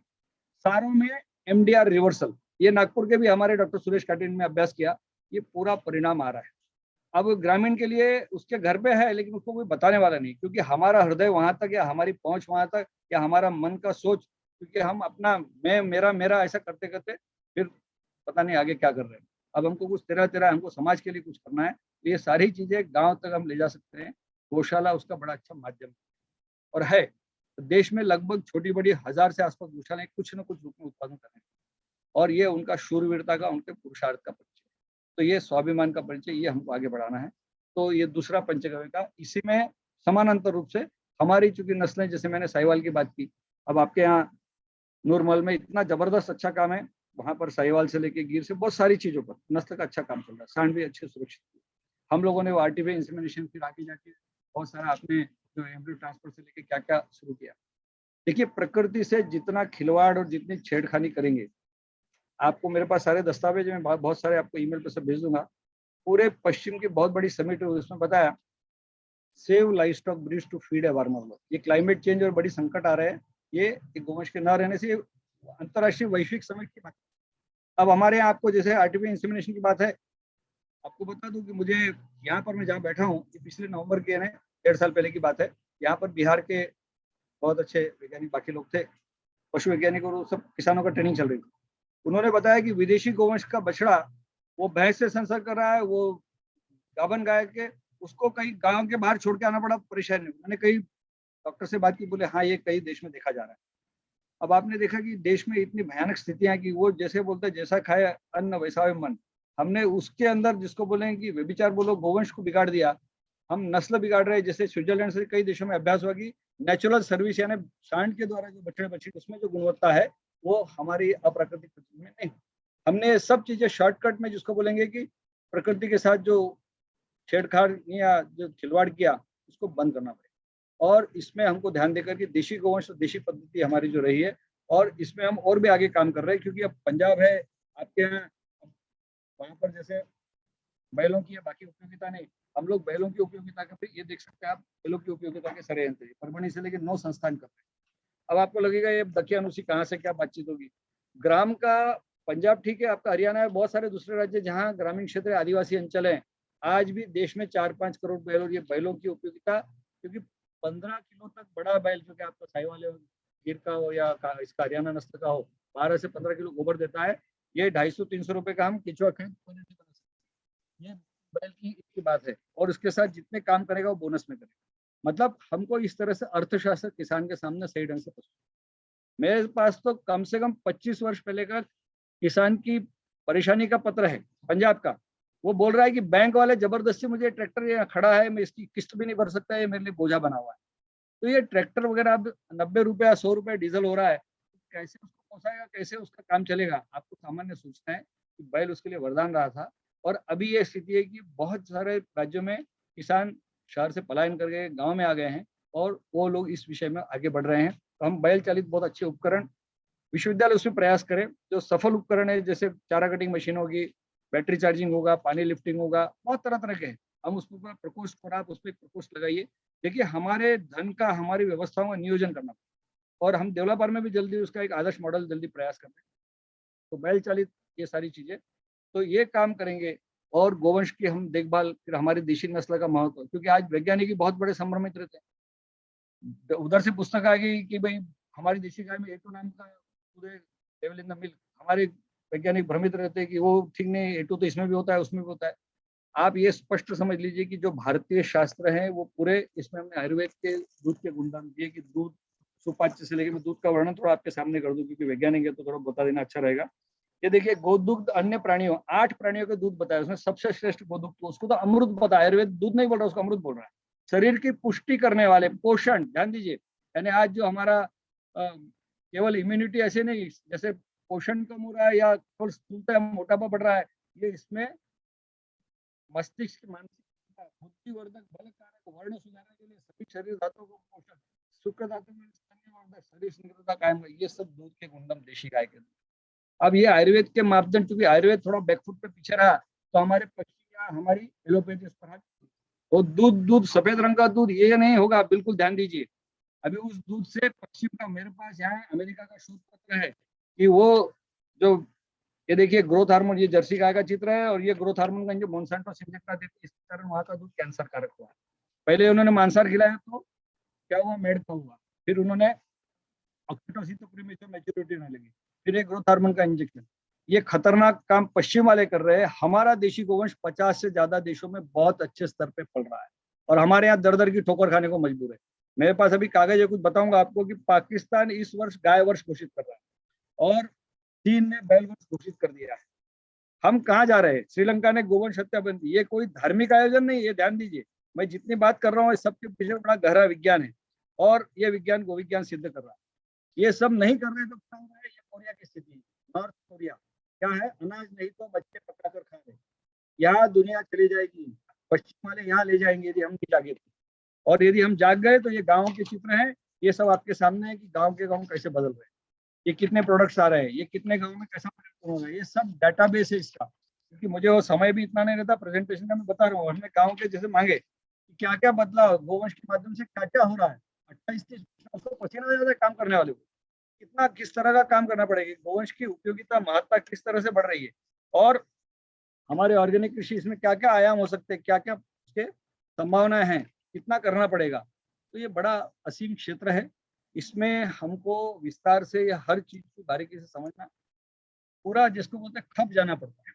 हम लोग बोलते हैं कि जैसे हमारे यहाँ अभी आपने पश्चिम की बहुत सारी चीजें सुनी होगी। मैं उदाहरण दे रहा हूँ, कल मैं जहाँ था आपको भी मैं आग्रह रहेगा, मैं देख रहा हूँ चिरंतन जी काद्यन, बड़ा जबरदस्त नाम है उनका, चिरंतन जी है, तो चिरंतन चिंतन होता है उनका। तो कल मैं भैया जी सरकार ऐसे महाराज जी युवा, ज्यादा उम्र नहीं है, 50 वर्ष के, गाय और नदी, जैसे आपने देखा कि नदी बचाओ अभियान हमारे वो गुरुजी कर रहे हैं, बाकी बहुत लोग कर रहे हैं। तो उन्होंने 7 महीने से एक ऐसा संकल्प, कुछ ऐसी घटना है, वो नर्मदा के लिए विशेष काम कर, जबलपुर रहते हैं और अन्य नदियों के लिए भी करते हैं। 7 महीने से केवल नर्मदा जी के जल पर हैं, कुछ भी आहार नहीं चल रहा है। और आपके जैसे हमारे जैसे सामान्य जीवन और कई प्रवास, वो भी सब साथ में चल रहा है। कल उनकी माता जी हम देखने गए, उन्होंने बताया कि वो कई अस्पतालों में भी गए, वहां पर कोरोना रोगी जो ऑक्सीजन 30-40 तक आ गया, वेंटिलेटर, दुनिया भर की समस्याएं, कई जगह रोगियों को केवल सांत्वना नहीं, उनको कुछ मंत्रोच्चार, कुछ ईश्वर से थोड़ा उनका जोर, जिसको बोलते हैं तो अपने थोड़ा प्रार्थना करो ईश्वर से, कुछ बातचीत, यानी जिसको बोलते हैं अपनी तरफ से कुछ एकदम विशेष प्रार्थना, मंत्रोच्चार। अभी पश्चिम वाले ने लगभग 30 वर्ष पहले, मैंने सर्वोत्तम रीडराइजेशन पढ़ा था कि अमेरिका में जिसको तीसरे बाईपास, उनको लगाया कि मंत्र साधना या कुछ उसे विशेष जैसे भजन कीर्तन होता है, ऐसी कुछ बात में तो ध्यान में आया कि उनको तीसरे की दूसरे की जरूरत नहीं पड़ी। अब इस समय कोरोना के समय जैसे हम बोलते हैं कि दवा तो काम कर रही, दुआ या उसको कुछ आशीर्वाद या कुछ हमारा अध्यात्म की बात है, तो ये गोवंश का विषय उस तरह से बहुत गुथा हुआ है, बहुत जुड़ा हुआ।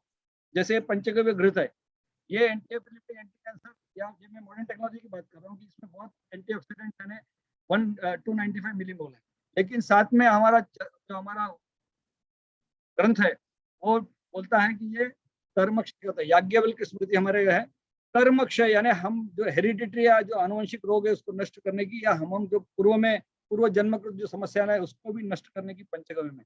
अब कई गायत्री परिवार कई जगह पर ताजा पंचगव्य दिया जा रहा है, लोग पूर्णतः स्वस्थ हैं। बहुत सारे गांव में बहुत जगह पर पूरा जैसे रोग प्रतिरोधक क्षमता, जिस जगह मैं बैठा हूँ यहाँ पर हमारे यहाँ 100 से 125 कर्मचारी सब हो जाते हैं। हम जब इनसे बात करते तो पूरा दोनों हाथ ऊपर करके, पिछले साल की बात है, 1.25 साल से चल रहा है, हमारे यहाँ कुछ नहीं आएगा, यानी कोरोना या बाकी सब चीजों से पूरे मुक्त है, उनको अंदर से इतना आत्मविश्वास है। ये देश भर में जहां जहां देशी गोवंश का सही पालन हो रहा है, वो इतने स्वस्थ और इतने जिसको बोलते हैं अपने आप में निर्भय रूप से कार्यक्रम चल रहा है। तो ये सब कार्य, इसके अंदर बहुत तरह तरह की चीजें हैं जो हमको विस्तार वाली है, कुछ चीजें बता रहा हूँ। ये देखिए, ये गोबर से चीजें बन रही है, क्योंकि मैं अर्थशास्त्र की बातें इसलिए एक हर चीज को आपके सामने उजागर करने का। अब ये जितने मेमेंटो से लेकर आप देखते हैं, मूर्तियों से लेकर, अभी गणेश जी की मूर्ति आप देख रहे हैं, ये ऐसी स्थिति है कि एक एक कारीगर को एक एक व्यक्ति 3-3 हजार मूर्तियों का। हमारी इंदौर की गौशाला है, उन्होंने गए साल संकल्प किया कि ये सब कोरोना काल संकट है, अभी जल्दी आ रही है गणेशोत्सव, इस वर्ष 1 करोड़ रुपए के गणपति, पूरे वर्ष का उनका गौशाला खर्च इससे केवल गोबर की गणेश मूर्तियों से निकल जाए। अभी आपको कुछ जैसे उदाहरण के लिए गोबर के कंडों से होली की बात कर रहा हूँ। इंदौर में और कई जगह पे विशेष प्रयास है, इंदौर में ज्यादा प्रयास, लगभग 4 वर्ष हो गए। 15 से 20 लाख रुपए के कंडे वो लगभग 3-4 दिन में ग्रामीण लोगों के वहां शहर और आसपास में बेच लेते। ऐसी पूरे देश में स्थिति चल रही, कई जगह पर गोबर अतिरिक्त है तो अंतिम संस्कार भी उससे करने का वो आगे बढ़ रहा है। तो गोबर का जैसे बोलते हैं अग्निहोत्र करने से लेकर उसके सामान्य उपयोग बता रहा हूँ, ये मंजन धूप बाकी सब, जैसे हमने साबुन बनाई, गोबर की टिकिया बनाई। अब यहाँ पर फ्रांस वाले आकर इस पर फिल्म बना रहे हैं, गोबर मुल्तानी मिट्टी घरों की साबुन है। अब लोगों को पहले लगा कि ये साबुन का क्या उपयोग है, लेकिन ये जब समझ में आया, और इस पर भी पीएचडी की त्वचा के सारे रोग नष्ट करना, बहुत सारे निरोग धाम से लेकर पत्रिकाओं में छापना पड़ा, गोबर मुल्तानी मिट्टी घरों की साबुन। अब फ्रांस वाले इस पर फिल्म बना सकते हैं, बैक्टीरियल होलीडन। गोमूत्र पर डिस्कवरी फिल्म बना रहा है, गोमूत्र अर्क पर। जर्मन टीवी ने यहाँ रिकॉर्डिंग की है। जापानी समाचार पत्र असाई सिंगबू में बड़े विस्तार से इसको छापा है।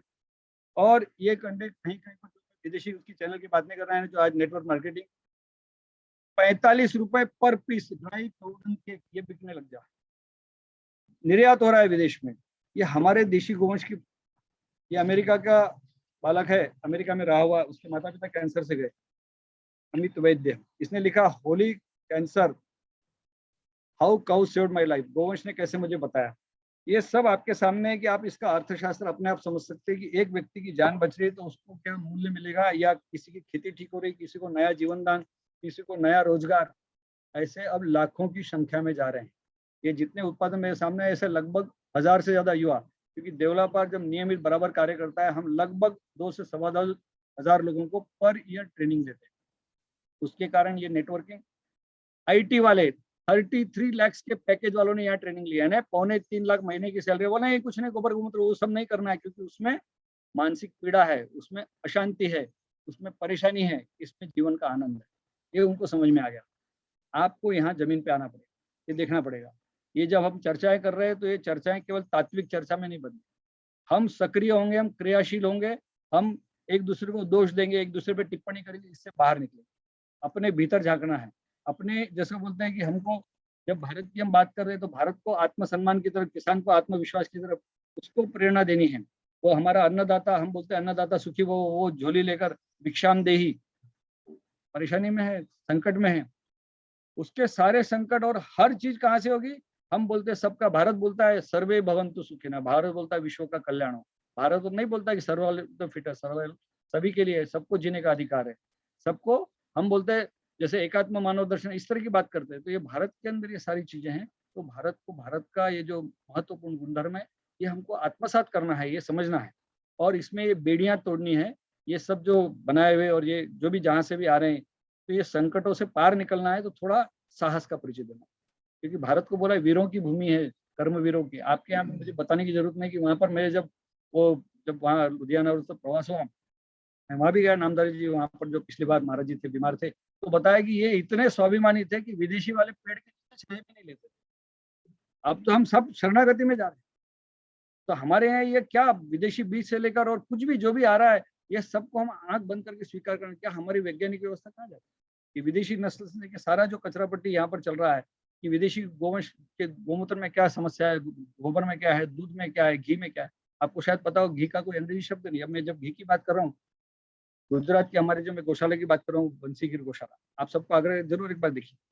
वहाँ का घी विशेष मेडिकेटेड 7,000 रुपए किलो, और ग्रामीण भी ले रहा है, क्योंकि बोलता है मेरे केमोथेरेपी बंद हो रही है, मेरे कई कैंसर कई झंझट दूर हो रही है। वहाँ का दूध, और हमारे और कुछ गोपालक हैं, 100, 150, 200 रुपए लीटर, और लाइन लगा कर, क्योंकि इसमें स्वर्ण क्षार है, उसमें विशेष तत्व हैं। ग्रामीण को समझ में आ रहा है। हमारा शहरी वर्ग भटका हुआ है, उसको पता ही नहीं, वो अंधेरे में है। ये अंधेरे दूर करने पड़ेंगे। इसमें ये जो देशी गाय के घी की बात बताई, इसमें हमने अस्तमल की ऐसी कई औषधि बनाई। ये अस्तमल की हमारा स्मरण शक्ति मेमोरी एनहांसर, डीएसआर के साथ हमारा प्रोजेक्ट था भारत सरकार के साथ में, कि स्मरण शक्ति ग्रामीण बच्चों में, हमने यहीं बैठा हूँ, यहाँ पर हमारे छात्रावास, यहाँ विद्यालय चल रहा था, तो धारणा शक्ति उनकी अलग अलग विशेषताएं बढ़ गई। तो ये सारे हमारे इस सब में ये गुणधर्म आते रहे हैं, ये हैं। और ये चीजों को परखना, देखना, इसमें क्या क्या काम हुआ है, इसमें हमारी अलग अलग तरह की टीम, और इसका संयोजन जिसको बोलते हैं हमारा आपसी व्यवस्थापन ठीक करना, मैनेजमेंट ठीक करना। आज जो देश का बिगड़ा है, सबसे मूल में बेईमानी, क्योंकि अंग्रेजों ने हमको छल कपट बहुत कूट कूट के सिखाया। जैसे बोलते कहीं भी आप देखेंगे, तो अभी मैं दुर्भाग्य से कहीं पढ़ रहा था, तो किसी बालक का, किसी युवा का एक आत्महत्या का अच्छी समाचार था। वहाँ उत्तर प्रदेश की बात है, उसने वहाँ के कुछ अधिकारियों का नाम लिख के 28 वर्ष का बड़ा होनहार व्यक्ति, शायद देश भर में समाचार हो। ये क्यों हो रहा है? व्यक्ति एक दूसरे का खून का पिपासु बन रहा है, या उसको बस लग रहा है कि मेरा मेरा मेरा। हम वो सत्यनारायण की आरती में क्या बोल रहे हैं, तेरा तुझको अर्पण क्या लागे मेरा। अब तो मुझे लग रहा है कि तेरा मुझको अर्पण क्या लागे तेरा। पूरा रिवर्स कार्यक्रम चल रहा है। ये बदलना पड़ेगा हमको, कुछ लोगों के लिए, समाज के लिए प्रस्तुत होना पड़ेगा, कुछ समाज के लिए करना है। तो ये सारी चीजें इतने वरदान रूप में हैं, इसको हम खुली नजरों से, गोमूत्र के बारे में भागवत शास्त्र बोलता है 108 बार लिया तो अंतःकरण शुद्ध होता है। इस शुद्ध अंतःकरण की इस देश को बहुत नितांत आवश्यकता है। और ये सब चीजें हम जहाँ भी बड़े हैं तो ऐसे शुद्ध हृदय बोलिए या जो देश के समाज के लिए कुछ करना चाह रहे हैं उनकी वजह से हम आगे बढ़े। और जब ऐसा मैंने एक बार पढ़ा, हमारे भोपाल की शाला में लिखा था, यदि आपने कुछ अच्छा करने की ठान ली तो दुनिया की कोई ताकत आपको रोक नहीं सकती। ये अंदर से लोगों के अंदर साहस का, पराक्रम का भाव, कि वो उसको कोई बाधा आ रही, कोई कुछ उसको परेशान कर रहा है, कोई कुछ तरह तरह के छल कपट, इससे बाहर निकालना है, समाज को बाहर निकालना है। और उस अंतिम व्यक्ति तक, जो स्वामी विवेकानंद बोलते थे कि मैं उसी को महात्मा कहता हूँ जिसका हृदय गरीबों के लिए रोता है, अन्यथा अधूरा। तो वहां तक पहुंचना है हमको। ये सब स्थितियां हमको इस समाज में, तो भारत की तरफ दुनिया का नजरिया, दृष्टिकोण पूरा बदल जाएगा। उनको पता चलेगा कि भारत भारत है और ये पूरे विश्व का मार्गदर्शन सही अर्थ में कर और कर रहे हैं। तो इसमें हम सबकी भूमिका, इसमें और बहुत सारी चीजें हैं, जैसे मैंने उत्पादन कुछ बताई, पशु चिकित्सा की बात बताई, गोबर गैस जनरेटर। अभी मैं आपको कुछ और उदाहरण बता दूं, जैसे हमारी ये भी राजस्थान का, आपके नजदीक है, जयपुर के पास लापुड़िया और 58 गांव का चित्र है। गोचर का विकास बांटता लापुड़िया, गोचर भूमि। पिछली बार मैं जब आया तो मैं चंडीगढ़ था और जालंधर से कई जगह हमारे रमेश जी सिंह कुछ लोग आगे, उनकी पीड़ा थी कि गोचर भूमि पर अतिक्रमण सब बातें।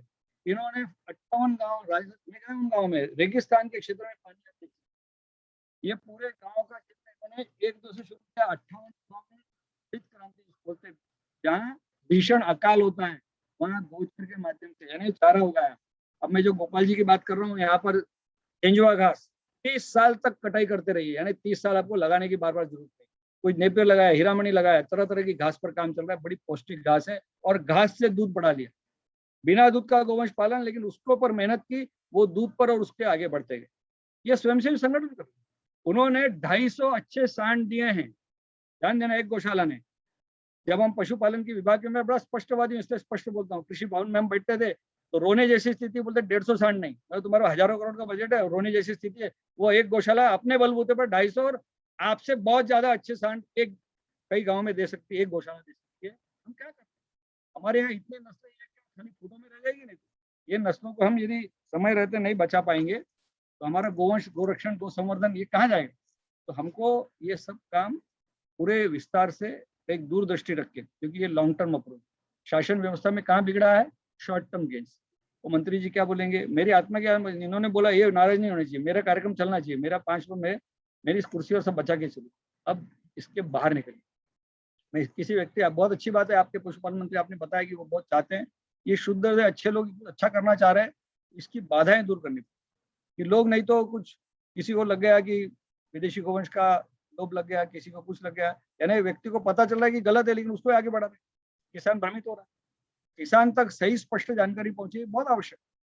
तो इसके वाहक हम लोग हैं, तो हम ऐसे संदेशवाहक बने, ऐसे देवदूत बने, ये सब काम हमारे माध्यम से सही दिशा में और नीचे तक आगे रहे, आगे बढ़े, बहुत आवश्यक। तो इसमें हमारे पास देश भर का डाटाबेस, हमारी जितना क्षमताएं बोलिए, जो भी हम कर पा रहे, लेकिन आपका तालमेल जितना बढ़ेगा, कि मैंने जैसे ही इंद्रजीत जी साहब से बात हुई तो मैंने वो बहुत सारे ईमेल पे भेजा उन्हें। अब वो अपना देखेंगे, करेंगे, लेकिन कुछ युवा टीम उसमें लगे, एक प्रकोष्ठ जैसा बनाया जाए। जैसे उदाहरण के लिए आपको मैंने कुछ कृषि विज्ञान केंद्र की बात बताई, अभी भारत सरकार की व्यवस्था उन्नत भारत अभियान एक चल, उसमें सारे विश्वविद्यालय, क्योंकि हमारे वल्लभ भाई ने प्रयास किया कि सारे जगह पर कामधेनु चेयर बने। अब विश्वविद्यालयों को 10 गांव लेके उसको ग्राम विकास, ये उन्नत भारत में भारत सरकार के आयोजन प्रयोजन में है। जैसे आत्मा के अंदर था ऑर्गेनिक फार्मिंग या बाकी प्रमोशन, तो आपको इससे जोड़ना है, तो युवा इसमें लगेंगे तो सारा डेटाबेस ध्यान में आएगा। पंजाब में कहाँ कहाँ सार्थक काम चल रहे हैं, कहाँ कहाँ रचनात्मक काम चल रहे हैं, किसको कहाँ रेप्लिकेट कर सकते हैं, किसको कहाँ बढ़ा सकते हैं, किसको कहाँ जोड़ सकते हैं, कौन सी अच्छी नस्ल कहाँ पर है। अब प्रमोद जी को कष्ट हो गया, बहुत साल पहले बहुत अच्छा काम में जाके आया, उनके ऊपर इतनी अच्छी नस्ल और इतना अच्छा कार्य किया, प्रेरित रहे। तो ऐसे अलग अलग कामों को परखना, कि वहाँ पर विनोद जानी कर रहे हैं, मसाले तक देख रहे हैं कि मेरे घर पे वो खाना आने आएगा तो वो जैविक ऑर्गेनिक मसाले दूंगा, उसको केमिकल वाला, यानी ये इतने जो ऊंचे लक्ष्य रखकर काम कर रहे हैं कि 150 एकड़ की लगभग खेती, उसको पूरा विस्तार से एकदम जड़ मूल से। तो ऐसे काम हम लोगों तक ले जाएं। आसपास प्रदेश में कहाँ अच्छा चल रहा है, जैसे आपके पास हरियाणा है तो वहाँ जिंजोली में हमने सूर्या फाउंडेशन ने प्रयास किया, वहाँ पर कुछ और अन्य भी कुछ कार्य चल रहे हैं। तो अलग अलग जो काम है उसको हम देखें, परखें, और उसमें हम क्या जुड़ सकते हैं, और कुछ काम हम तत्काल शुरू कर दें। जेल की जैसे बात है, अब जेल में सारा ढांचा है, सारी व्यवस्था है, आपको कैदी को गोली मारने, हमने प्रयास किया तो आप लगभग महाराष्ट्र, मध्य प्रदेश में सबसे ज्यादा, फिर गुजरात, कई राज्यों में लगभग, छत्तीसगढ़ के तो रायपुर जेल में मैं खुद 5 बार गया हूँ, कैदियों को हमने, पुलिस वालों को डिसीजन दिया, लगभग 100 से ज्यादा जेलों में गौशालाएं चल, वो छुट्टा गोवंश का सबसे अच्छा आश्रय स्थल, और वहाँ कैदियों का जैसे बोलते हैं मानस परिवर्तन, और हम तो बोलते हैं उनके बड़े कठिन जो पूर्व प्रारंभ वो भी कट जाते हैं, उनको एक अच्छी दिशा मिल जाती है, वो अच्छे कार्य की तरफ बढ़ जाते हैं। तो ऐसे कार्य हैं जो हमारे छोटे प्रयत्नों से आगे बढ़ जाएंगे। यहाँ से शुरुआत हो रही है, सारे कामों को अंदर एक धुन सवार रहे। अंत में चूंकि मैं ज्यादा समय नहीं, क्योंकि विश्वविद्यालय ने तो बोले अगली बार नहीं बुलाना, ज्यादा समय लेते हैं, तो मेरे को थोड़ा 2-3 बातें आपसे विशेष करनी है, और सचिन जी को विशेष करके कि वो जल्दी डेवलप आ रहा है। पिछली बार मैंने 2-3 बार फोन से भी प्रयास किया, तो फोन भी बीच में उनका नो रिप्लाई कुछ ऐसा हो रहा था, नए समय से किए थे। आप रोज गो सेवा का संकल्प सब लोग कुछ ना कुछ रूप में, ऐसा मत सोचिए कि वो नहीं होगी, कुछ कोई गाय को आपको जैसे कोई पाप पुण्य की बात नहीं, लेकिन आप प्रयास करें कि रोज कुछ ना कुछ खाने के पहले, यानी आप नाश्ता करने के पहले गाय को कुछ, क्योंकि शास्त्र जो बोल रहा है, जिसको हम अनुभव कर रहे हैं, जिसके जबरदस्त परिणाम देश भर में देख रहे हैं, कि सुबह गाय के दर्शन किए सारे पाप नष्ट। देशी गाय का मैं आपको प्रयोग के लिए बता रहा हूँ, क्योंकि मैं प्रयोग इसलिए बता रहा हूँ, हम उसको करते हैं। जैसे उदाहरण के लिए हमने लगभग 25-28 साल से प्रयास किया कि गाय को सहलाना, देशी गाय को, जिनका बीपी 250 था, नीचे 150 कंपन होता था, कोई एलोपैथी होम्योपैथी आयुर्वेद कुछ काम नहीं कर रहा था, केवल गाय को सहलाया, कुछ खिलाया, उनका 100% नॉर्मल, 120, 85, 90। डॉक्टर ने बताया सारी दवाएं बंद। हमारे में जहाँ बैठा हूँ वहाँ पर हल्दी जी करके हैं, लगभग 70 के आसपास हैं, इनको 2 साल से सारी ब्लड प्रेशर की, हार्ट की सब दवाएं बंद है। अभी इनको चिरंतन जी को मैंने आग्रह किया था, पिछली बार गया था, तो भाई आप भी शुरू करिए, गोग्रास शुरू करिए।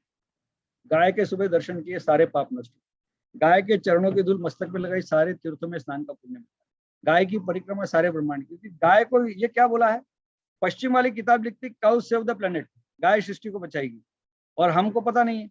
हमारे यहाँ हम बोलते हैं कि गाय चलता फिरता जीवन है, या सृष्टि संतुलन का विज्ञान, गो विज्ञान, तो इसको समझना है। तो गाय को कुछ खिलाएंगे, गाय का एक प्रयोग करेंगे। गाय के घी में ऐसा बताया, चेहरा देखे तो भाग्योदय होता है। गाय का थोड़ा सा हमने सेवा का संकल्प किया, कुछ गाजर, केला, ककड़ी कुछ खिलाई, चारा नहीं मिल रहा है, लेकिन रोटी वोटी ज्यादा मत खिलाए, गाय के पेट में वो ठीक नहीं, क्योंकि ज्यादा लोग ज्यादा खिला देते, तो हम कच्चा आहार उसको खिलाएं। आपको पता चलेगा, आपके कुछ संकल्प बढ़ते जाएंगे, आपको कुछ नई प्रेरणा मिलती जाएगी। तो इस काम में हम पूरे मनोयोग से, पूरे मन से और पूरी तत्परता के साथ, तो पंजाब फिर से वो गौरवपूर्ण बने। वो ऐसा नहीं हो कि सुप्रीम कोर्ट में वहाँ की पराली जला रहे, क्या कर रहे, यहाँ पर ये संकट हो रहा है, वहाँ पर्यावरण से लेकर दूसरा क्या संकट हो रहा है, इससे बाहर निकले। पिछले एक बार मुझे याद है, कम से कम 7-8 साल पहले की, कि वहाँ पर कोई एक रिहायशी क्षेत्र में देखा, तो उसके अंदर कितने सारे कंकाल और कितना गोवंश, कोई फैक्ट्री जो कुछ दूसरे नाम से थी, उसमें क्या गोवंश की कत्ल क्या चल रहा था, पंजाब की स्थिति। ये पंजाब जो गौरवपूर्ण कहाँ चला गया, बठिंडा से बीकानेर का कैंसर एक्सप्रेस चलाएंगे हम, ये सब बंद करना है, इसको फिर से गौरवशाली बनाना है। ये सारी स्थितियां हमारी सबकी जिम्मेदारी, हम सब मिलकर करेंगे। तो गोवंश का ये बहुत बड़ा व्यापक अर्थशास्त्र नहीं, जीवन शास्त्र है, तो इसमें आप सबका सहभाग मिलता रहेगा, और आप सबका आशीर्वाद, आप सबका इसमें हमारे साथ एक पूरा अच्छा तालमेल और समन्वय, कि हम आपस में एक जैसे बोलते कोऑर्डिनेटर, साथ ही हाथ बढ़ाना, इस तरह का कुछ काम करेंगे। तो परिस्थितियां, और हम तो देख रहे हैं, हमको पूरा विश्वास है, और आप जुड़ गए, आप तो पहले से, वैसे बहुत सारे लोग तो जुड़े हुए हैं, लेकिन इस काम को और ज़्यादा व्यापक करेंगे। तो हर जिले तक इसको कैसा नेटवर्किंग करना है, क्या करना है, तो जल्दी से हम इस काम को करें। कुछ प्रश्नोत्तर आप पूछ सकते हैं, बाकी आप इसमें जो भी हमको आदेश करेंगे, जो काम हमसे जैसे भी बनेगा, क्योंकि हमको शायद ईश्वर ने पूर्ण समय, यानी 24 घंटे की कार्यक्रम में दूसरा कोई हमारे पास पर्याय नहीं, इस काम को आप सब भी यानी मिशन के रूप में, और क्योंकि सचिन जी उसके मुख्य आयोग थे, तो उनको पूरा इसको लेना है, युवा है और एक अच्छी पार्श्वभूमि से हैं, इस काम को हम तत्परता से ले जाएं। सबको नमस्कार।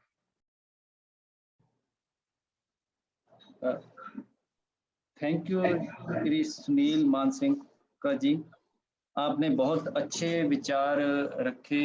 एक गाय के ऊपर आधारित हमारी भारत की जो इकोनॉमी है उसको कैसे खड़ा करना है, कितने प्रोडक्ट बनाए जा सकते हैं, और विलेज को एक सेल्फ सस्टेनेबल मॉडल, जो एंशिएंट इंडिया का एक खास विरासत है, उसको कैसे करना है। आप इतने देर से इस पे काम कर रहे हैं, तो बहुत अच्छा लगा आपके विचार सुन के। हमारे सभी जो पार्टिसिपेंट्स हैं, गाय का भारत की कल्चर और हिस्ट्री से बहुत गहरा नाता है, उसको आपने एक पुनर्संजीव करने का जो बीड़ा उठाया है, वो अच्छा काम है। और एग्रीकल्चर को उसके साथ जोड़ने का, जो कमर्शियल एग्रीकल्चर और ट्रेडिशनल एग्रीकल्चर है, उसको बैलेंस कैसे करना है, उसको समाज के जो नीड्स हैं उसको कैसे पूरा करना है। बहुत अच्छा लगा आपके विचार सुन के। मैं वेबसाइट भी है और बहुत सारा बाकी आप सब देख सकते हैं, यूट्यूब, फेसबुक, दुनिया भर का सब चलते रहता है, तो सबको आपस में जानकारी का आदान प्रदान, क्योंकि आजकल सूचना प्रसारण की क्रांति है, तो ये सब पे आप आपस में तालमेल रखेंगे तो सारी चीजें आपको मिल जाएगी। जो भी आपने ईमेल आप भेजेंगे तो सारा जानकारी, सारी चीजें आपको ईमेल पे सबको भेज, कोई यहाँ पर गोपनीय कार्यक्रम, कोई कॉन्फिडेंशियल नहीं, सबके लिए, समाज के लिए। Okay sir, thank you. बहुत मतलब ऐसा लगा कि हम एक प्राचीन समय में पहुंच गए, तो बहुत अच्छा लगा। भारत की ये खासियत है यहाँ धर्म और जो रिलीजन हम जो कन्वर्ट करते हैं, ट्रांसलेशन वो करेक्टली नहीं होता। भारत का धर्म कुछ सेपरेट है, it is a separate meaning to life, dharma, Sanatan dharma. I thank you. So now I would like to have some discussion.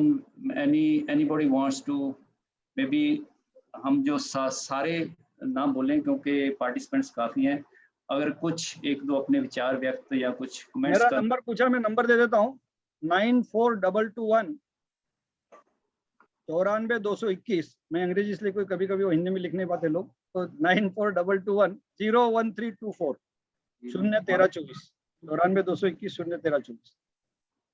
कभी भी आप बात कर सकते हैं। Okay sir, noted. तो अब anybody wants to have some comments or some clarification one by one, either you can write in a chat or if you can speak one to one, raise your hand.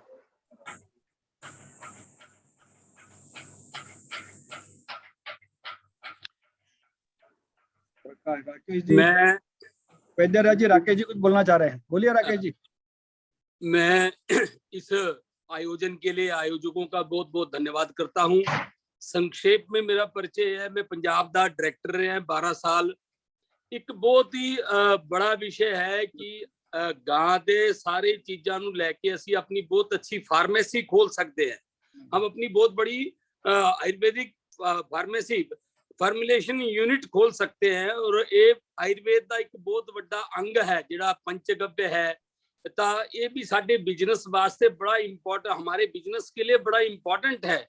गाय के पेशाब से हमारी लगभग सारी औषधियों की शुद्धि होती है। जिहड़ी अज तुसीं डाबर है, बैद्यनाथ है, झंडू है, इन्हां दियां जिहड़ियां दवाइयां खांदे हैं, ये दवाइयां दी शुद्धि जिहड़ी है गो पेशाब नाल हुंदी है। पंजाब सरकार दी अपनी सरकारी आयुर्वेदिक फार्मेसी है पटियाला च, जिथे असीं गोमूत्र इकट्ठा करने वास्ते तरस जाते सीगे भी सानू गोमूत्र मिले तो असीं दवाइयां दी शुद्धि करिए।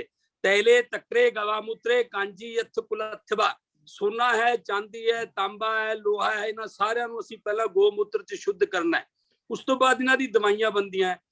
इस तरह ही मैं एक और बेनती करांगा, सुनील मानसिंगा जी ने आपको सारा बड़ा डिटेल में बताया। ये बहुत बड़ा एक फार्मेसी यूनिट जो है इन्होंने देवला पार्क में लगाया है, और देवला पार्क में जो बनने वाली दवाइयां वो सारी की सारी दवाइयां जो है गो पंचगव्य के किसी ना किसी हिस्से से बनाते हैं, और वो सारे के सारे शास्त्रीय यानी क्लासिकल फार्मुलेशन है। जैसे जेनेरिक मेडिसिन होती है, ऐसी आयुर्वेदा में जेनेरिक मेडिसिन को क्लासिकल फार्मुलेशंस कहते हैं। चरक में, सुश्रुत में, अष्टांग हृदय में, भागवत में, भाव प्रकाश में, ये जो हमारी किताबें हैं, इन किताबों में इन पुरानी जो चिकित्सा की जो योग हैं, जो ये चिकित्सा की फार्मुलेशंस हैं, इनमें कहीं ना कहीं हमें, जैसे हमने सपोज करो कि गाय के हमने एक सोने की भस्म बनानी है, बंग भस्म बनानी है या यशत भस्म बनानी है, तो उसमें गाय के उपले कितने प्रमाण के कितने छोटे होने चाहिए और उन उपलों की आंच देनी चाहिए। तो ये आज की स्थिति में मिलने मुश्किल हो गए थे, लेकिन अब धीरे धीरे जैसे जैसे पंचगव्य पे लोगों की अवेयरनेस बढ़ती जा रही है, और बड़ा अच्छा लगा वाइस चांसलर साहब यहाँ बैठे हैं, ये उसकी रिप्रोडक्टिविटी के लिए भी काम करना चाहते हैं। तो सर मेरी आपसे रिक्वेस्ट है कि हम जब कोरिलेशन में मिलकर के काम करेंगे, मैं तो चूंकि आजकल रिटायर हो गया हूँ, लेकिन रिटायर होते ही मैंने गुरु रविदास आयुर्वेद विश्वविद्यालय, ये पंजाब सरकार का विश्वविद्यालय, इसमें एज डीन कॉलेजेस ज्वाइन कर लिया है, और गवर्नमेंट आयुर्वेदिक कॉलेज पटियाला में मैं प्रोफेसर हूँ। तो ये इकोनॉमिकली बहुत ही अच्छा एक प्रोजेक्ट हम बना सकते हैं। हर स्टेट की जो गौशाला है वो अपनी एक फार्मेसी बना सकती है। उसको फार्मेसी बनाने के लाइसेंस लेना पड़ेगा। लाइसेंस जो है ये जो भी आयुर्वेद का डायरेक्टर होगा स्टेट का वो देता है, उसको लाइसेंसिंग अथॉरिटी कहते हैं। और उसकी प्रोविजन है drug and cosmetic act 1940 rule 1945 में उसकी प्रोविजंस है। जीएमपी कंप्लायंस करनी चाहिए, 1200 स्क्वायर फीट जगह चाहिए। अगर हम गोमूत्र बना करके उसमें कभी कालमेघ डाल दिया, कभी पुनर्नवा डाल दी, या कभी हमने रोहितक डाल दिया, या कभी जिस भी बीमारी को हम दूर करना चाहते हैं उसका गोमूत्र अर्क निकाल करके रोगियों को पिलाएंगे और उसके क्लिनिकल ट्रायल लेंगे, पोस्ट ग्रेजुएट और डॉक्टरेट के अंदर इसका काम कराएंगे, तो आपको गोवंश की महत्वता और गोवंश से इकोनॉमिकली भारत कैसे साउंड हो जाएगा। हमारा जो पछाटा पंजाब है ये भी बहुत साउंड होना चाहिए। इथे ਜਿਹੜਾ कृषि प्रधान साडा देश है, साडा राज ਜਿਹੜਾ कृषि प्रधान है, तो ਅਸੀਂ ਚਾਹੁੰਦੇ ਹਾਂ ਇੱਥੇ गोवंश ਦੇ ਕਾਰਨ ਇਹ ਨਹੀਂ ਕਹਿੰਦਾ, मैं नहीं कहता भी ये कोई धार्मिक धूर्मिक या कुछ नहीं, लेकिन गोवंश के कारण ਅਸੀਂ बड़ा पैसा कमा सकते हैं। साडे एक दवाई बनती है स्वर्ण मालनी बसंत, ਇਹਦੇ ਚ नीला थोथा पैंदा है। इस नीले थोते की शुद्धि करने के लिए हमें गाय का नवनीत गौ का मक्खन उदे घोटनी पैंदी है। नीला तोता तुहानू सब नू पता है भी जहर हुंदी है, पर गाय के मक्खन च चंगी तरह घोट के वो एकदम अमृत बन जाता है और पुराने तो पुरानी बीमारी वास्ते बहुत अच्छा काम करता है। ये भी क्लासिकल फार्मूला है। ये मैं ज्यादा तो नहीं अज कुछ ज्यादा दसन योग नहीं है, क्योंकि मैनू थोड़ा जा कोविड होया सी। मैं 7 दिन तो ठीक हूँ, बिल्कुल ठीक है, 7 दिन तो बिल्कुल ठीक है। तो मेरी बड़ी इच्छा सी कि मैं आप लोगों के साथ मेरे मन की बात शेयर करूं, और आपने मुझे 2 मिनट सुना। मैं आप सबका बहुत बहुत धन्यवाद करता हूं।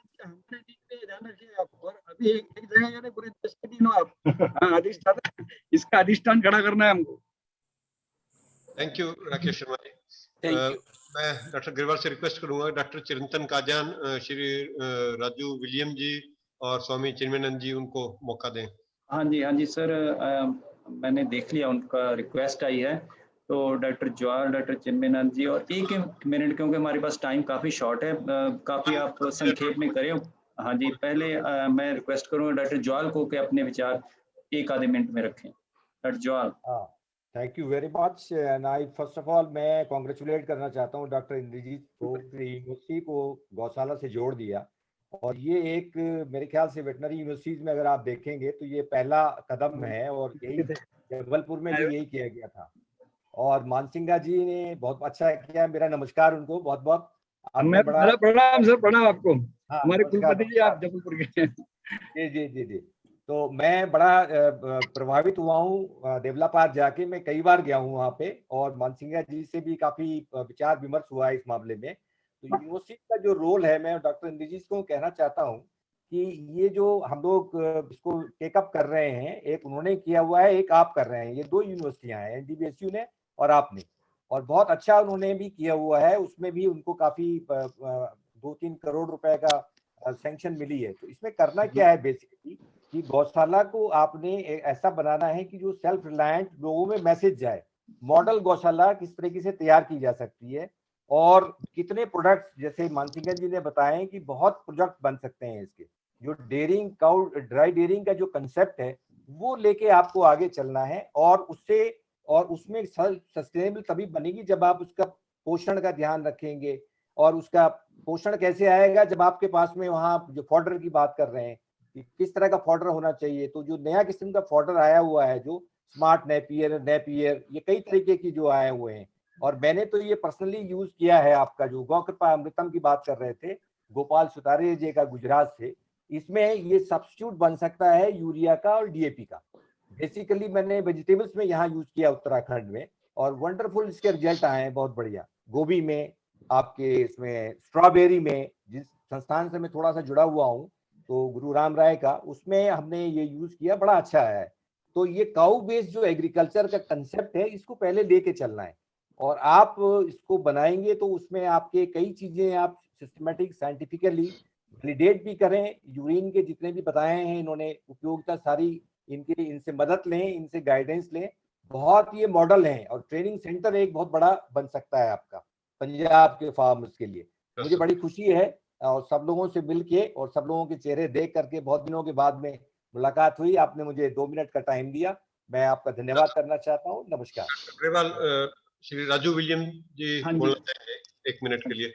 हाँ जी, हाँ जी, धन्यवाद वीसी साहब और स्पेशली सुनील मनसिंघा जी, जिनको पहली बार सुन रहे हैं हम। मेरा ये है मानना, मैं गौ सेवा कमीशन का मेंबर हूँ और उससे पहले भी कई साल जमीनी हत्ती उस पर काम कर रहे हैं, खास करके जो जिसे हम स्ट्रे कैटल कहते हैं। तो इस बार प्रॉब्लम जो मेजर चैलेंज हमारे स्ट्रे कैटल मैनेजमेंट का है पंजाब, खास करके जो देसी गांव अभी भी घरों में है। लोग देसी गाय जो है वो ज्यादातर आपको सड़कों पे नहीं मिलेगी।